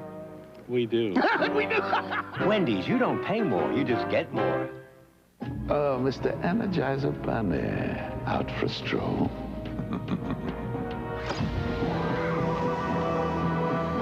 My matter desolidificator will put an end to your precious little source of power.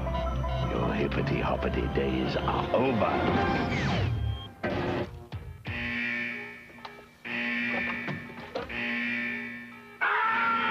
Still going. Nothing outlasts the Energizer battery. It keeps going and going. Notre Dame football is brought to you by the United States Postal Service. We deliver for you. By State Farm Insurance. Like a good neighbor, State Farm is there. By GE. From power generation to medical systems, we bring good things to life. And by the new Chevy S-Series line of trucks. So new from the inside out, everything else is history. You're looking at the face of Scott Bentley, who just split the uprights from 24 yards out to full Florida State, then 7 of Notre Dame, and he will now be kicking off. Clint Johnson is the deep back on the return. Seminoles with the win. And he nails this one, and it will be taken out of the end of the end zone for the touchback, and will bring it out to the 20-yard line, where Notre Dame's offense will come out with 10:40 left to go, and they have a 7-point lead. And clearly this is the time where the offensive line has to reestablish the dominance that they had in the second quarter, even though they do not have the win. The play-action pass that was effective for them during that period of time, that was with the win, and now they don't have the win. They have to get their ground game going again here. They can ill afford to go 3 and punt. Kevin McDougal is the quarterback, with Ray Zeller as the fullback, and Lee Beckton is the tailback. And that could be a backward pass. It goes as a lateral. Doesn't make any difference. Beckton cuts back. He has the first down. He is horse-collared at around the 35-yard line by Richard Coase. He's going to pick up 15 on the play. Big first down.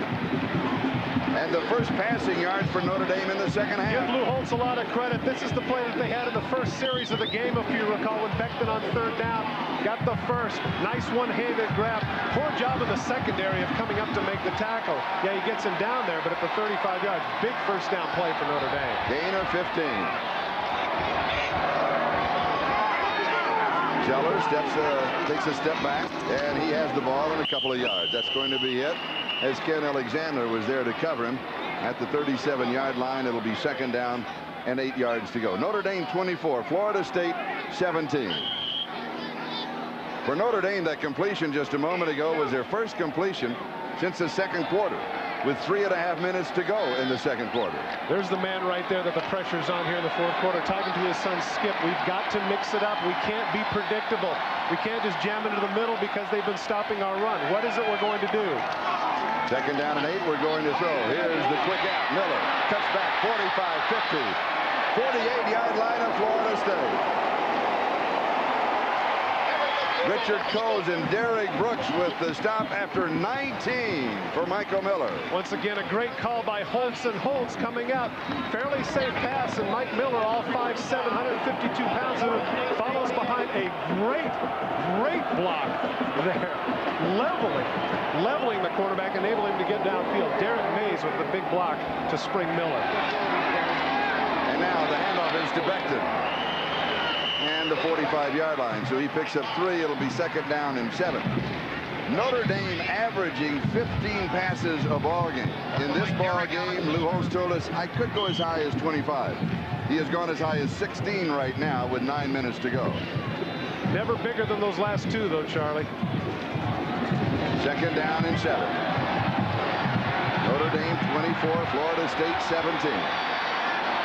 Tied at the end of the first quarter, 7-7. Notre Dame led at the half, 21-7. Florida State trying to come back. Rolling left, throwing, and it is incomplete. Adrian Jarrell, the intended receiver, and Tristan Abraham picked him up. Now it's third down and 7. There's the man who wants to establish his own identity. And nepotism has nothing to do with the reason why that man is the offensive coordinator for Notre Dame. In fact, he reminded us, I was the first Holtz that was here. I was here before Dad got here. And if there's been a bigger call in the game, I don't know what it is. Right now, 3rd and 6. He's got to come up with something special. Notre Dame only 3 of 10 in third down opportunities in this ballgame. Slot far side with Miller in the slot. 3 wide receivers in this package. Coming with the blitz, corner blitz. Pass, Dawson holds on, first down. Lake Dawson. A gain of 14. His second reception. Here they come off the corner. They took a chance, and they came with some extra people. That enables Dawson to come down. Look at the adjustment that McDougal makes. Coming to his left, he comes back. A little bit off. There, he pulls the ball back. Still throws off the wrong foot. And for Lake Dawson, who had dropped 2 passes earlier, sweet revenge. And a tendency to say, great Lake. First down. I apologize. I'm sorry. That's all right. Play action fake option. Here's the pitch. It is Beckton around the corner. 20 and then pulled down from behind. 14 yards on the play. And that offensive line of Notre Dame and the calling of the offensive coordinator Ken Alexander finally with the stop, but the Irish clearly on the attack. Just as significant as the run of Becton as the clock now is becoming the ally of Notre Dame. Under 8 minutes and running. The option had not been particularly effective, but they bring it back, change things up. Now they're definitely in field goal position once again. There's Brooks, goes down with the ankle hurting him a little bit. Not in pursuit, enabling Becton to get some extra yardage. First down at the 17, slipping a couple of tackles, lowering his head is Ray Zellers as he plows through the Seminoles. Alonzo Horner and Clifton Abraham finally stop him.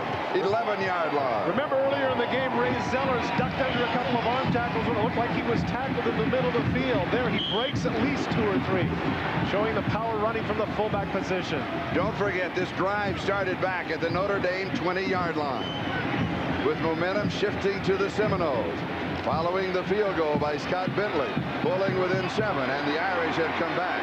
Now in short yardage, Paul Phelan is the quarterback, and the full house backfield. They have scored in the ball game off of this alignment, and they're going to do it again. Same man, Jeff Burris.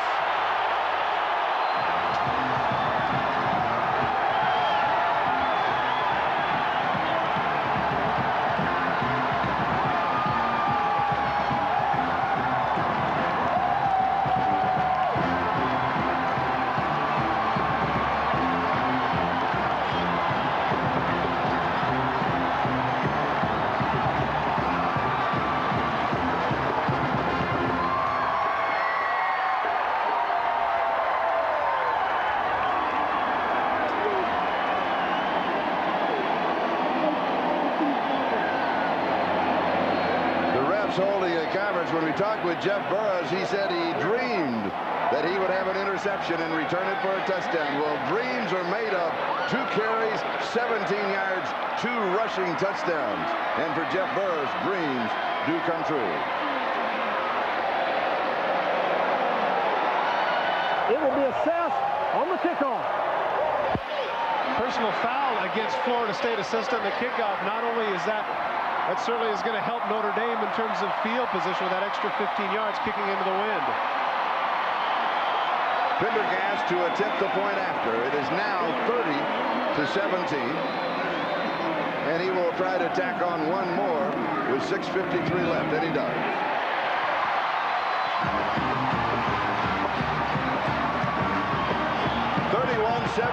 Notre Dame. 6:53 left to go in the ballgame. It might not have been his day for interceptions, but it has been for rushing touchdowns. There he breaks 2 more tackles, running right through the arms of the Florida State defenders. Jeff Burris, 2 TDs. That's a happy man.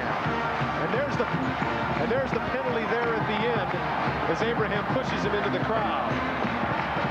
If there's a happier man than Burris, that's him. We'll be back with the kickoff. Notre Dame 31, Florida State 17.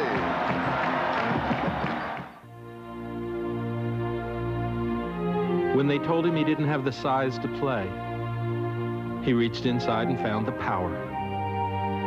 Starter. He was from a small school in a small town, but he had the heart to make it big. Starter. Each had a dream, and when you start with a dream, where you end up is up to you. Starter.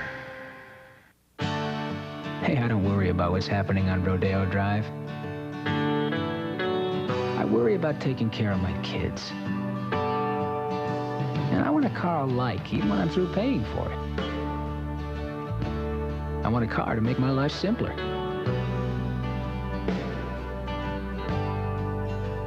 Isn't that what a car is for, anyway?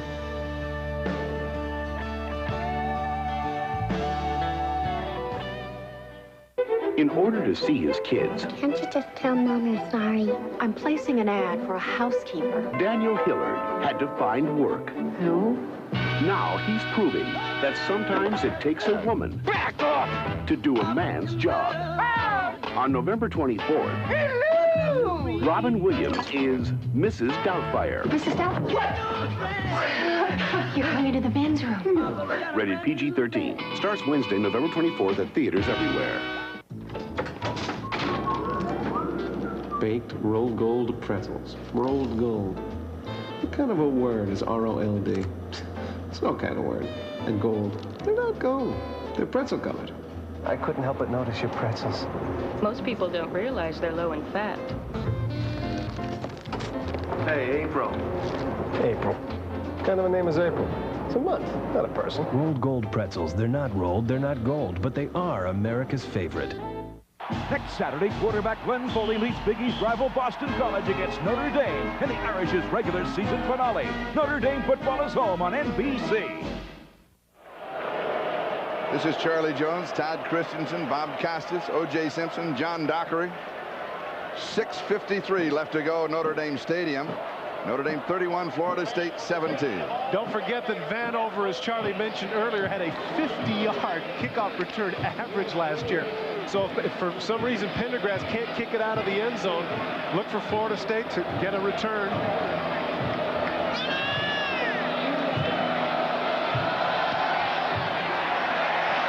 The wind catches this one, you could see 5 yards deep, and he was kicking from the 50-yard line. It's a touchback out to the 20. First play of the drive, the momentum is all Florida State's. The crowd is quiet, and they're going to run the ball. Right, wrong. Fake to Zellers. Come out to Becton. You could argue that that might have been the biggest play of the game because both the Holtzes decided we have to attack. We can't lay back. That changed the course of Florida State's defense. Huge drive for the Notre Dame Fighting Irish. The ball at the 20-yard line, 6:53 time remaining. The Seminoles with Warwick Dunn, the young freshman in the backfield with Charlie Ward. And they'll go with the 4 wide receiver package. 4-man rush, running room up the middle. And Charlie slides across the 30.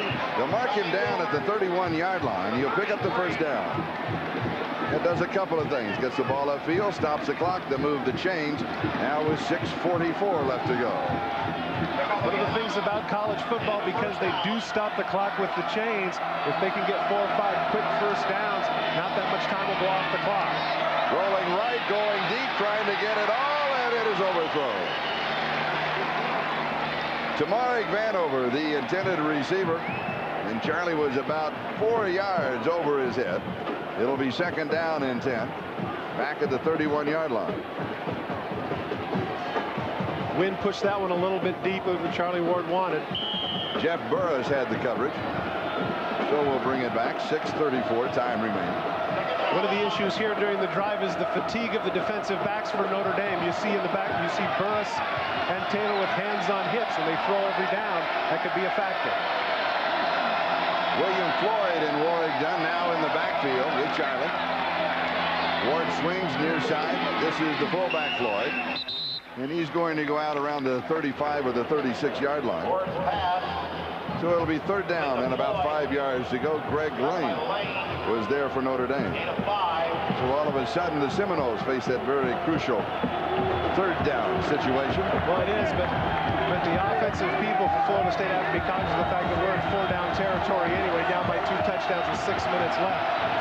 So they're adjusting their play calling to the reality that they have 4 downs here. And they're going for it. This is third down and 5. The margin 11 points. Pass is incomplete. Going up for it was Matt Fryer. He could not come down. Brian Hamilton was putting the pressure on Charlie Ward. Bad choice rolling to his right and having to come back. He sidearms it across his body and across the field. Tough catch. No way Fryer could come up with this one. Sean Wooden had the coverage for Notre Dame. What? I can't believe this. 6:22. Bobby Bowden feels that's a lot of time. Sean Liss will be kicking. Yeah, it is a lot of time. But the point is that even if he kicks the ball deep, they're going to take some time off the clock with their running game. I don't like this. I think he's got to go for it in this situation. This is the 6th time that he has kicked in the ballgame. Notre Dame has everybody up close. They do not have a return on. We are looking for a possible gadget play. It's not there. Here's the kick with the win. It's a good one. And Miller calls for the fair catch. Now, he did that before. He's got to be doing that on instructions from the bench. 46 yards on the kick. We'll be back in a moment. This Heisman moment is brought to you by State Farm Insurance. Like a good neighbor, State Farm is there. At Notre Dame, Tim Brown was a triple threat. He is the Irish's all-time leader in pass receiving yards, and his ability as a runner and kick returner made him college football's most dangerous player. Despite being double and triple teamed as a senior, Brown was unstoppable. He averaged over 167 all-purpose yards per game, racing to his Heisman moment in 1987. There are lots of reasons to buy life insurance. Here are two great ones. I'm State Farm Agent Mike Boyd. As the Goff family has grown, so have their life insurance needs. That's why we get together for family insurance checkups. I make sure to explain all the options, then they decide on the plan that's right for them. Ask your State Farm agent for a family insurance checkup. It's a great way to learn about life. Performax from Pennzoil. Synthetic motor oil with Pennzoil's exclusive star molecule. Protects engine parts at ignition. Works like liquid ball bearings. Hangs tough during the most extreme driving conditions. Flows in severe cold. Performax from Pennzoil. Keeps it cool in extreme heat. Performax from Pennzoil. Fights against failure at friction max out. Performax. Protects to the max. There's a problem with most dishwashers. No matter how hard you try, there's always something that doesn't quite fit in. Unless you have the new GE Profile dishwasher with Smart Rack design. Unlike the average dishwasher, you get over 20 different loading options that let you arrange pots, pans, and dishes with the greatest of ease. The GE Profile. Mom. A fitting end. No problem. To any meal. Sunday at 8/7 Central, Kurt Russell. You have a bad day here, somebody dies. William Baldwin. I'm not gonna quit, you hear me? Rebecca De Mornay, Jennifer Jason Leigh. Show me a fire truck. Donald Sutherland and Robert De Niro. What would you like to do to the whole world? Burn it all. Ron Howard's Backdraft with never-before-seen footage at 8/7 Central, NBC Sunday. We're looking down at Notre Dame Stadium from the Goodyear Blimp Spirit, one of 3 blimps operated by the Goodyear Tire and Rubber Company. And you might have noticed the lights are on here at Notre Dame in the 4th quarter. Our special thanks to Musco Light for bringing in their portable lighting towers, brightening up our pictures as darkness begins to set in here in South Bend, Indiana. Boy, the lights are really good, too. 6 minutes and 14 seconds. That is the time remaining. Notre Dame with the football at their own 19-yard line. To segue the lights, however, Charlie, I think the lights were out on the Florida State sideline by not going for it on 4th down. With 6:14 left, Notre Dame doesn't have to get a first down. All they have to do is run some time off the clock. Also, the fact that Florida State only has 1 timeout left, so it's not as if they can stop it. And here is Lee Becton, and he is swarmed under at the 18. He will lose a yard. The defense led by James Roberson, number 47. So it will be 2nd down and 11. In the first 9 games of the year, the Seminoles defense gave up 2 rushing touchdowns. Today, Notre Dame has scored 4 rushing touchdowns against this defense. Notre Dame leading 31-17. The margin is 11. And like Todd said, they're going to be content here just to run some time off of the clock. But don't forget, a field goal, a touchdown, and 2 points, and you're tied. It's a reach right now against the time. No, they have to score 2 touchdowns here, Charlie. Why can't they score a touchdown, go for 2, and kick a field goal? They just don't have time. They don't have time to score 3 times. They have to kick 2 field goals and get a touchdown and a 2-point conversion. A touchdown, a 2-point conversion, and a field goal. That's 2 scores. Right? 8, 9, 10, 11. They're down. Excuse me. My math is off. They're down by 14. You're right. Excuse me. Quite all right. That's okay. I'm excited too. It's a 14. Well, I said 11. There it is. Let's make it official. It's 14 points. Offense. 3rd down. And that's the dead ball delay. Of course, they want to use up as much time as possible. 5 minutes is the time remaining.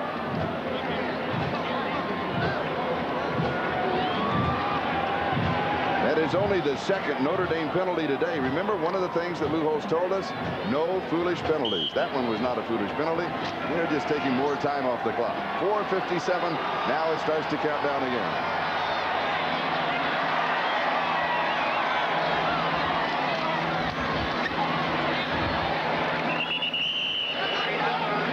Zellers,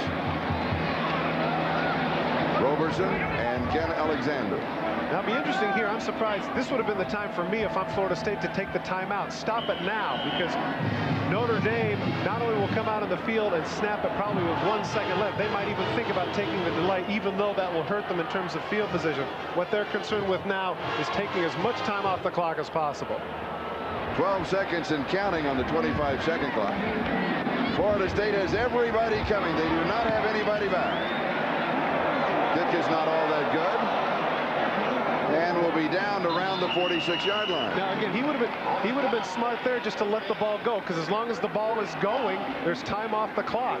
Not only, as you mentioned, 10 seconds left on the thing when he snapped the ball, but there when the ball bounced, let the thing roll. Take some more time. Now there's 4:05. And as you mentioned, that could be enough time to get 2 touchdowns. 4:05 left in the ball game, and Florida State has good field position. They will start at the Notre Dame 45-yard line.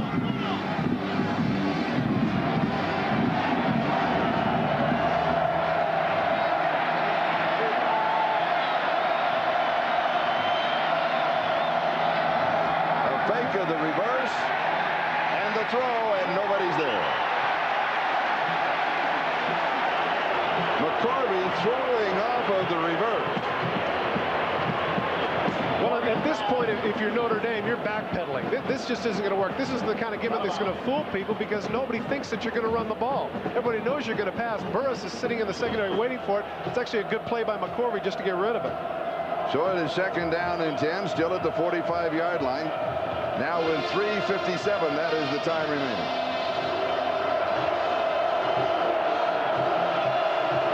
Florida State down by 14. Ward, little swing near side. William Floyd, he needs to get out of bounds. And he does, and he is dead. Oh, that's got to be a penalty. And that is a penalty. Good call. That was. 40-yard line.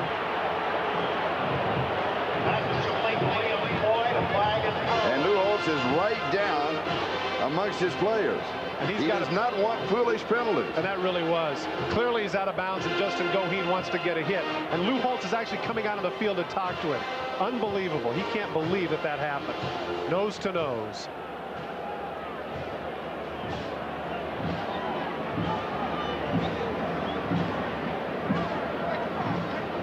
And Goheen will be coming out of the lineup. Clearly out of bounds right here. He steps out at least 2 yards out of bounds. Absolutely unnecessary for Goheen to go in and do that. And Holtz is upset about it. He's not upset with the official. He's upset with Goheen, because he knows that was a good call. Look at him running after. He wants a piece of the player, not the official. The ball now at the Notre Dame 25-yard line. 1st down. Handoff is to William Floyd, and there's nothing there. A scramble at the bottom may have been a fumble. Official comes out with the ball, and tempers beginning to flare just a bit. Been a really good, hard-hitting ball game. Florida State has to expedite the process here with the clock running now at 3:27 and counting. They can't afford the luxury now of trying to run the ball. He's got to get it downfield. And again, Florida State with only 1 timeout remaining.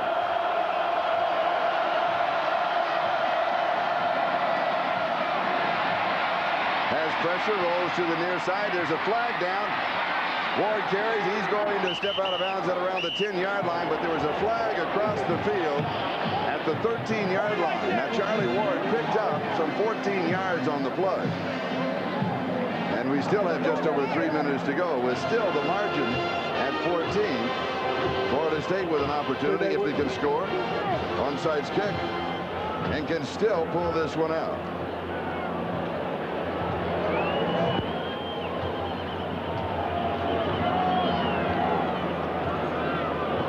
I think they're going to refuse this because they have the 1st down and the clock stopped.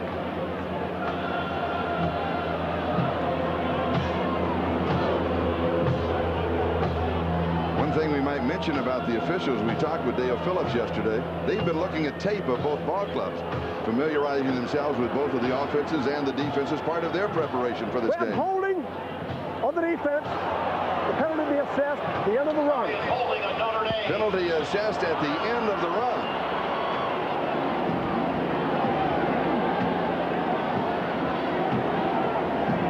The holding on the far side of the field. Here's a look at it. Nichols, he comes upfield. He's going to come out of bounds. The holding is actually on the other side of the field. There's another hole. That's now here's the interesting point here, Charlie. If they can score immediately here, if they can score on the first or even the second play here, they might not have to kick the onside kick. They might be able to kick deep, 3 and punt, and then use their timeout. From the 6, first down, goal to go. Charlie runs, buying some time, slips a tackle, and he's at the 4. It'll be second down, goal to go. He used up a lot of time. Clock is moving. Time, so it flag in the end zone. Oh, goodness. That will stop the clock. 2:49 left in the game. If this is what I think it is, if it's a personal foul against Jesus Hernandez, a late hit, boy, that's going to be awful for Florida State.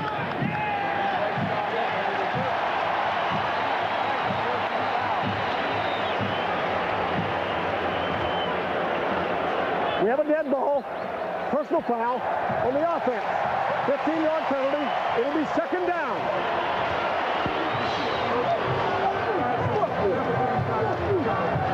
And so that takes the ball from the 4-yard line, the end of the play, back to the 20-yard line. Upset Jesus Hernandez was in the end zone, and he got in a collision. He was bouncing around with the defensive back. You know what? In a situation like this, the remaining 3 minutes, unless it's blatant like Goheen's was a couple of yards out of bounds, you hate to see that call. You make a correction. It is second and goal to go. Ward scrambles, buys some time, throws, pass is complete to Matt Fryer. He steps out of bounds, stops the clock. 2:39 remaining. And again, a reminder: the score is Notre Dame 31. And Florida State 17, and even with my bad math, it comes out now 14 points. That's the margin. I feel so bad. I really do. Forgive me. Well, I feel, you know what, though? I feel badly now for Jesus Hernandez, because that play not only puts them back, even if they score the touchdown, the time is completely off the clock. Oh, that's awful for Florida State. Hate to see that happen. Third down, goal to go, end zone. It is there. No. Kevin Knox, who has a touchdown reception of the ball game, and a bit of jawing going on with Ian John Covington. Into the ball right there in his arms, slips through right there at the last minute. Covington gets a piece of it, and the ball bounces out. The down markers say 4th down. The scoreboard says 3rd down. The other problem with that penalty, Charlie, it was after the play. It's a dead ball foul. A dead ball foul, and the play counted. And we have a false start on the right side of the offensive line of the Seminoles. And that will cost another foul. You know what's too bad? These great teams and what has happened, and it has to come down to this and some of the goofy mistakes near at the end of the game. Sad to see. Dead ball, false start on the offense. 5-yard penalty.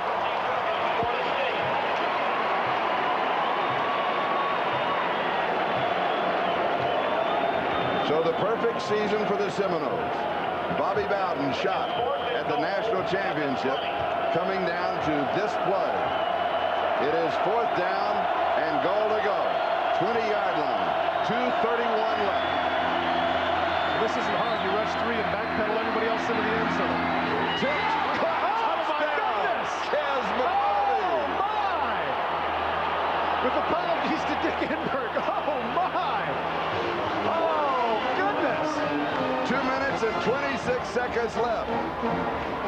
And the drama continues.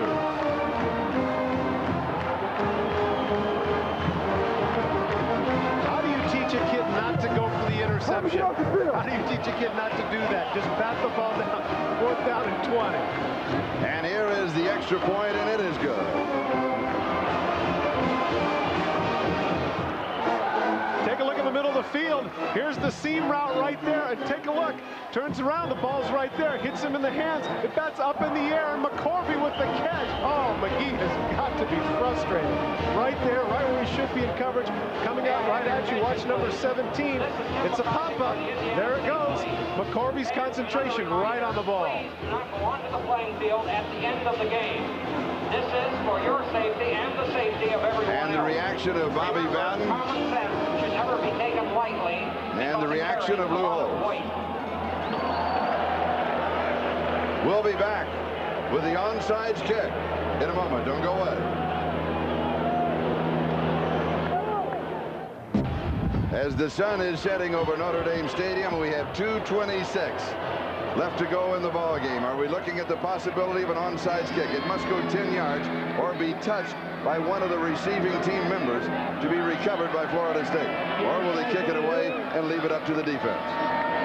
It's an onside kick. It goes 10 yards. Notre Dame has the ball. Notre Dame recovers the onside kick.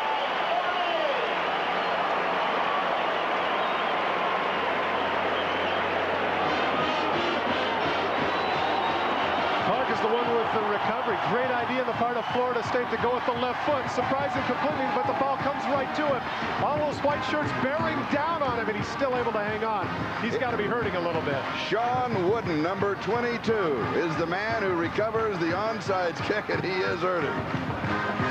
I can tell you from personal experience, Charlie, everybody is pointing for you. It's unbelievable. Everybody's bearing down on you. They want to hurt you.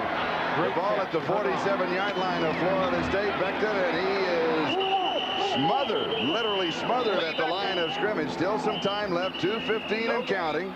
And now Florida State will take their last timeout. Richard Coe's making that last tackle. Now, what does all this mean? Right now, it looks as if Notre Dame, if they can hold on, they would take over the lead spot. Florida State would have a loss. They're going to drop down. Miami is currently third. This is the Bowl Coalition. Then Nebraska, Ohio State, Tennessee, Auburn on probation, Florida, West Virginia, and Texas A&M. And what does it all mean? I think the big question here, Charlie, is how far down does Florida State drop? If indeed the score ends up the way it is at 31-24. You put Miami over them, even though Florida State handily beat Miami earlier in the season? Or is it inevitable then, if Miami were to win its remaining games, that Miami and Notre Dame would find themselves in the Fiesta Bowl for the national championship?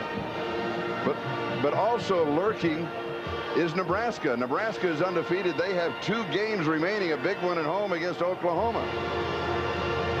And Nebraska won today against Iowa State, and should they win big against Oklahoma, they might move back up in this poll. You know, they're higher in one of the other polls, and they feel as being undefeated is that they should be the number 2 team following this ballgame. That certainly is the big debate right now as to why Miami seems to be garnering more votes in that poll despite the 1 loss, even though, as you mentioned, Nebraska's undefeated.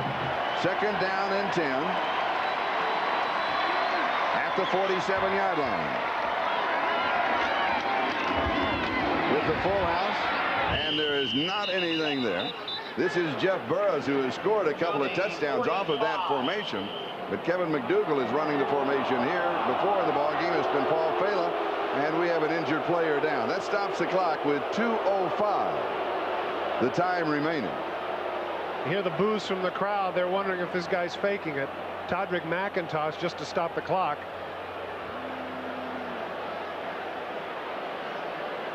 It will be third down and about 8 yards to go.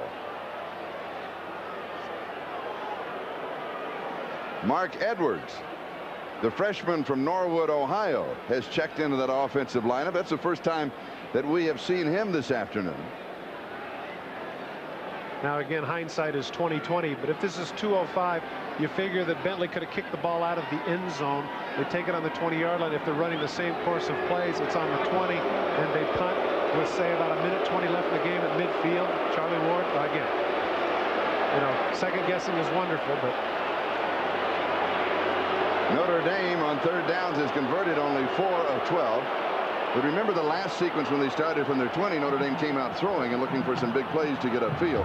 So I'm not sure we would have seen the same sequence of plays. So it is third down and 8. And now the clock is started. 2 minutes and counting. Time remaining. Unlike the pros, there's no concession for adding that time in the last 2 minutes when somebody is injured, and so it appears that maybe they got away with one. There's some players smiling down the Florida State sideline.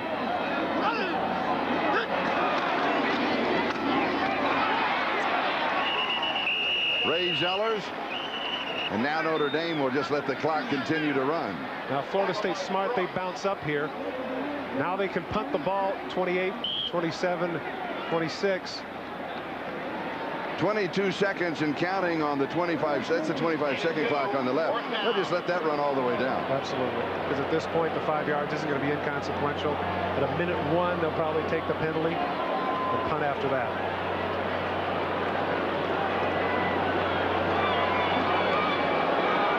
Now, this also brings up an interesting point, though, Charlie, as they call timeout just before the penalty. Brings up an interesting point. If the guy can kick it into the end zone, do you run the risk maybe of taking a run back at this point with a minute left in the game? You know, got to let it all hang out. Maybe see if you can set up a return. They went for the block last time, and that didn't work. Why not put Vanover back as your punt returner and give it a shot? They may just do that. He's your big returner.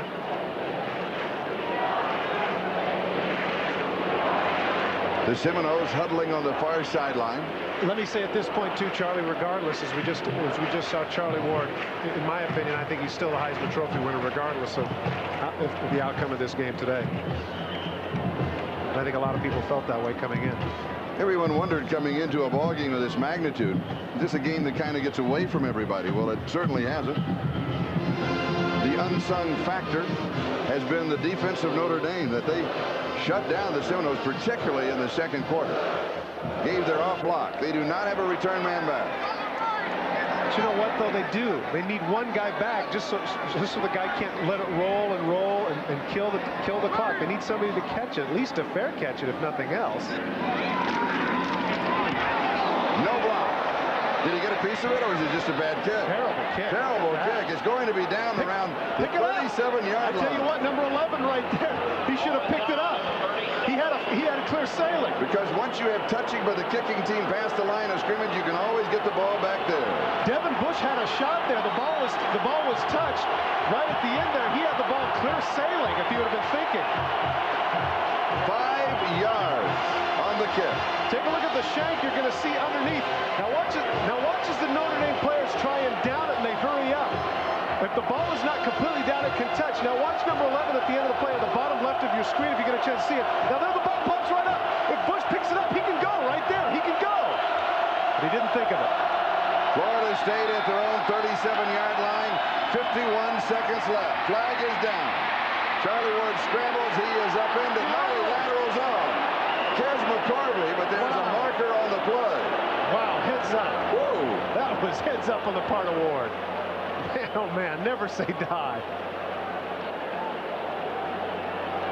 There's a flag down. The flag came down right at the start of the play. And from the Florida State reaction, it will be against Notre Dame. Florida State down by 7. And of course, you know, in college ball, a touchdown, you can go for 2. And Bobby Bowden has said sometimes it's tougher to go for 1, but every time I've gone for 2. And he hasn't been that successful. No, he hasn't. Not when the game has been on the line. We have offsides on the defense. Penalties refused. They want the play. No, they want the penalty. That's what he's trying to tell them. The penalty's not refused. They want the play because they want first down. So it is second down and short. Charlie Ward fires, pass is complete, 50-yard line. And this is Warwick Dunn who pulls it in.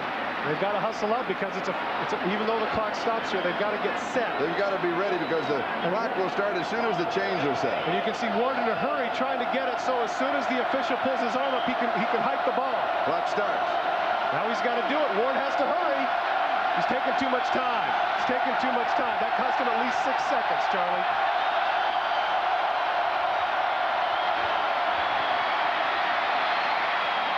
He's got to get out of bounds. He's got to get out of bounds, and he does. 17 seconds left. Kez McCorvey Good for 18. And what an afternoon Kez McCorvey has had. 10 for 130 and a touchdown. Now out of bounds here. Ward can take his time. He also realized with 17 seconds left, he doesn't necessarily have to throw it into the end zone. He can throw it in the middle of the field and get the first down, hustle up, spike the ball, and then give himself a chance with 2 shots in the end zone. Deep over the middle. It is caught. Now they've got to hurry. Now he's got to spike the ball. He's got to get up. He's got to get everybody just to stand there and spike the ball. Clock stop momentarily till the chains get there. Then he will, as soon as the referee starts the clock, there it is started. Here is the snap. Lost a couple. No, he's going to throw for it in the end zone. And it is batted away. 3 seconds left. I'm really surprised he didn't spike it there, Charlie. He would have had 2 more chances. Now it's all down to this one play.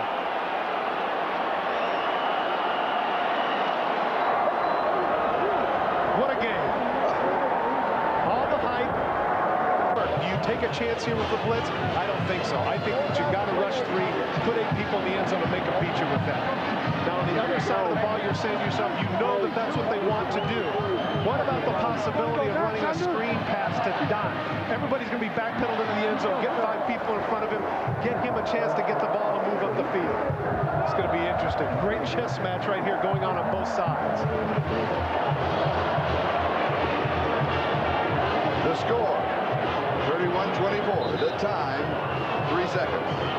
And this is a moment that memories are made of. If there's a magic gadget that Bobby Bowden has in his tricks, this would be the time.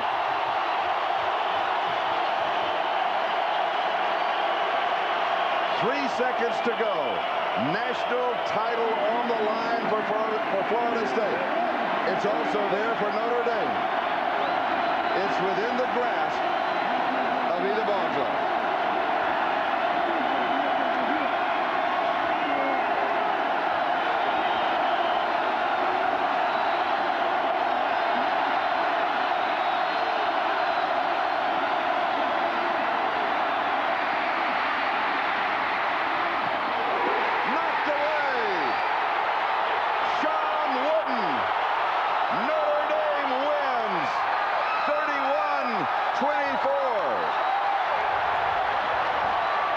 The ghost of Newt Rockne is living, and he is smiling.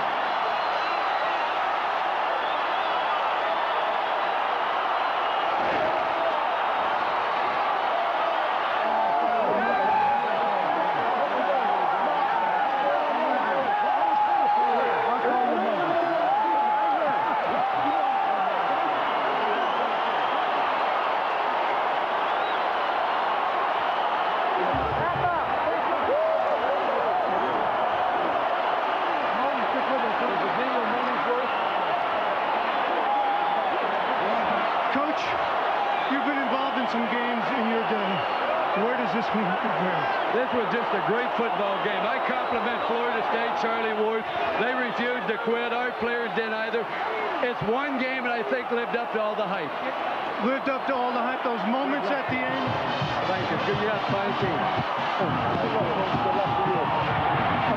Sportsman, those moments at the end, what were you thinking? What were you feeling? Well, all you can do is stay focused. You know you're going to be in this type of game.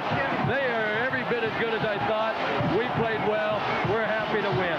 You know, I sense going in that this game would mean respect for you, that maybe people weren't thinking this was a real good team. Tell me. I think the last couple of days, I said we were going to play pretty well, and then we felt we belonged here. Florida State's every bit as good as I thought. Our players really competed. How did you know you were going to play this well against a fine Florida State team? You could just sense it in practice, the game plan coming together, everybody focused. I'm proud of them. Coach, I can't hear a thing. Congratulations. And back to the you would do differently. Oh, no, I think the 2 turnovers, I don't think they turned it over at all. We turned it over twice. And that was the voice of Bobby Bowden talking about the turnovers and the reaction of the Florida State Seminoles. Ken Alexander, a finalist for the Rhodes Scholarship. You can see the frustration on his face. He thought this was his turn. He's a senior. He thought it was going to be his turn for the national title. Give Notre Dame credit. Look at that. You can just see the frustration. There is the resilience of youth, but it's just so tough to take at this point. You're so close, and it comes down to that one play, and it's taken away from you. Let's go down to O.J.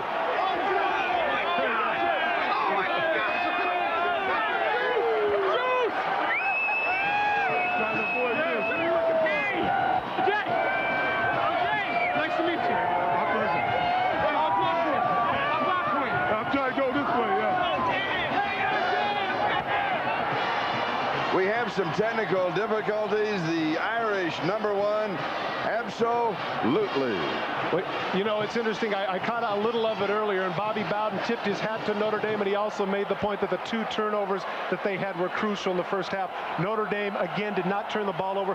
4.5 games they didn't do that. Mistake-free football is the reason Notre Dame won today. And as close as this game was, Florida State could drop only to #2. That is one of the possibilities. The Bulls will come out later with the mix of everything else that has gone on this weekend as we are beginning to wind down. Now we have everything set. Let's go down to O.J.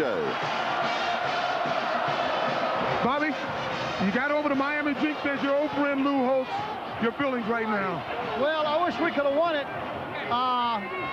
But we lost a darn ball game, and they're a great ball club, man. I mean, they're good as I've seen.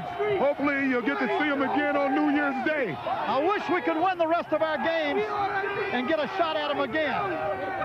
But they're pretty darn good. Anything that you can think of right now that you would do differently? Oh no, I think the 2 turnovers. I don't think they turned it over at all. We turned it over twice. That was probably the difference in the game. Plus, the wind affected us. When you throw in the football 2 quarters, it hurts you. We got all our interceptions, the bad plays in. But they beat us. I would not. Hope you get a chance to correct that and see you on New Year's Day, Coach. And like a heavyweight championship bout, the Bowl Coalition could well decide if there is a rematch on the horizon. If Riddick, Bowe, and Evander Holyfield are doing it again, what would prevent Florida State and Notre Dame from doing it again in the Fiesta Bowl? He rolls to his left. He sees an opening at the end, but there it is right in front. Wooden bats it down, and it's a victory for the Domers. The last 3 seconds, and time runs out on Florida State. Needed to get just a little bit more air under this one. Look at Wooden. He knows where he is on the field. Jumps up. Great play. Notre Dame is victorious. What a game. And you notice that Fryer was open at the 5. Take a look at the reaction of Charlie Ward. All of it has come down to this one play. Still, once again, implacable. A lot of class, that young man. Heisman Trophy winner for 1993. And now we're set as the crowds have stormed onto the field here. The Chevrolet players of the game, Kes McCorvey of Florida State and Jeff Burris of Notre Dame. In conjunction with this program, Chevrolet will contribute $2,000 to the National Association of Student Financial Aid Administrators for disbursement to deserving college students so that they may continue their education. What a ball game. You look for the big games, you want to be there, you want to be involved, you want it to live up to what it could be, and it certainly did. And I'm pleased to be here with you. What a thrill. Let's go down to Bob Costas. Charlie, you said it. This is what you hope to be a part of. There's just one very small problem for us. We've lost a camera in all the confusion, so we'll say goodbye verbally here. Bobby Bowden is a great coach. He may yet have a chance in a certain scenario for an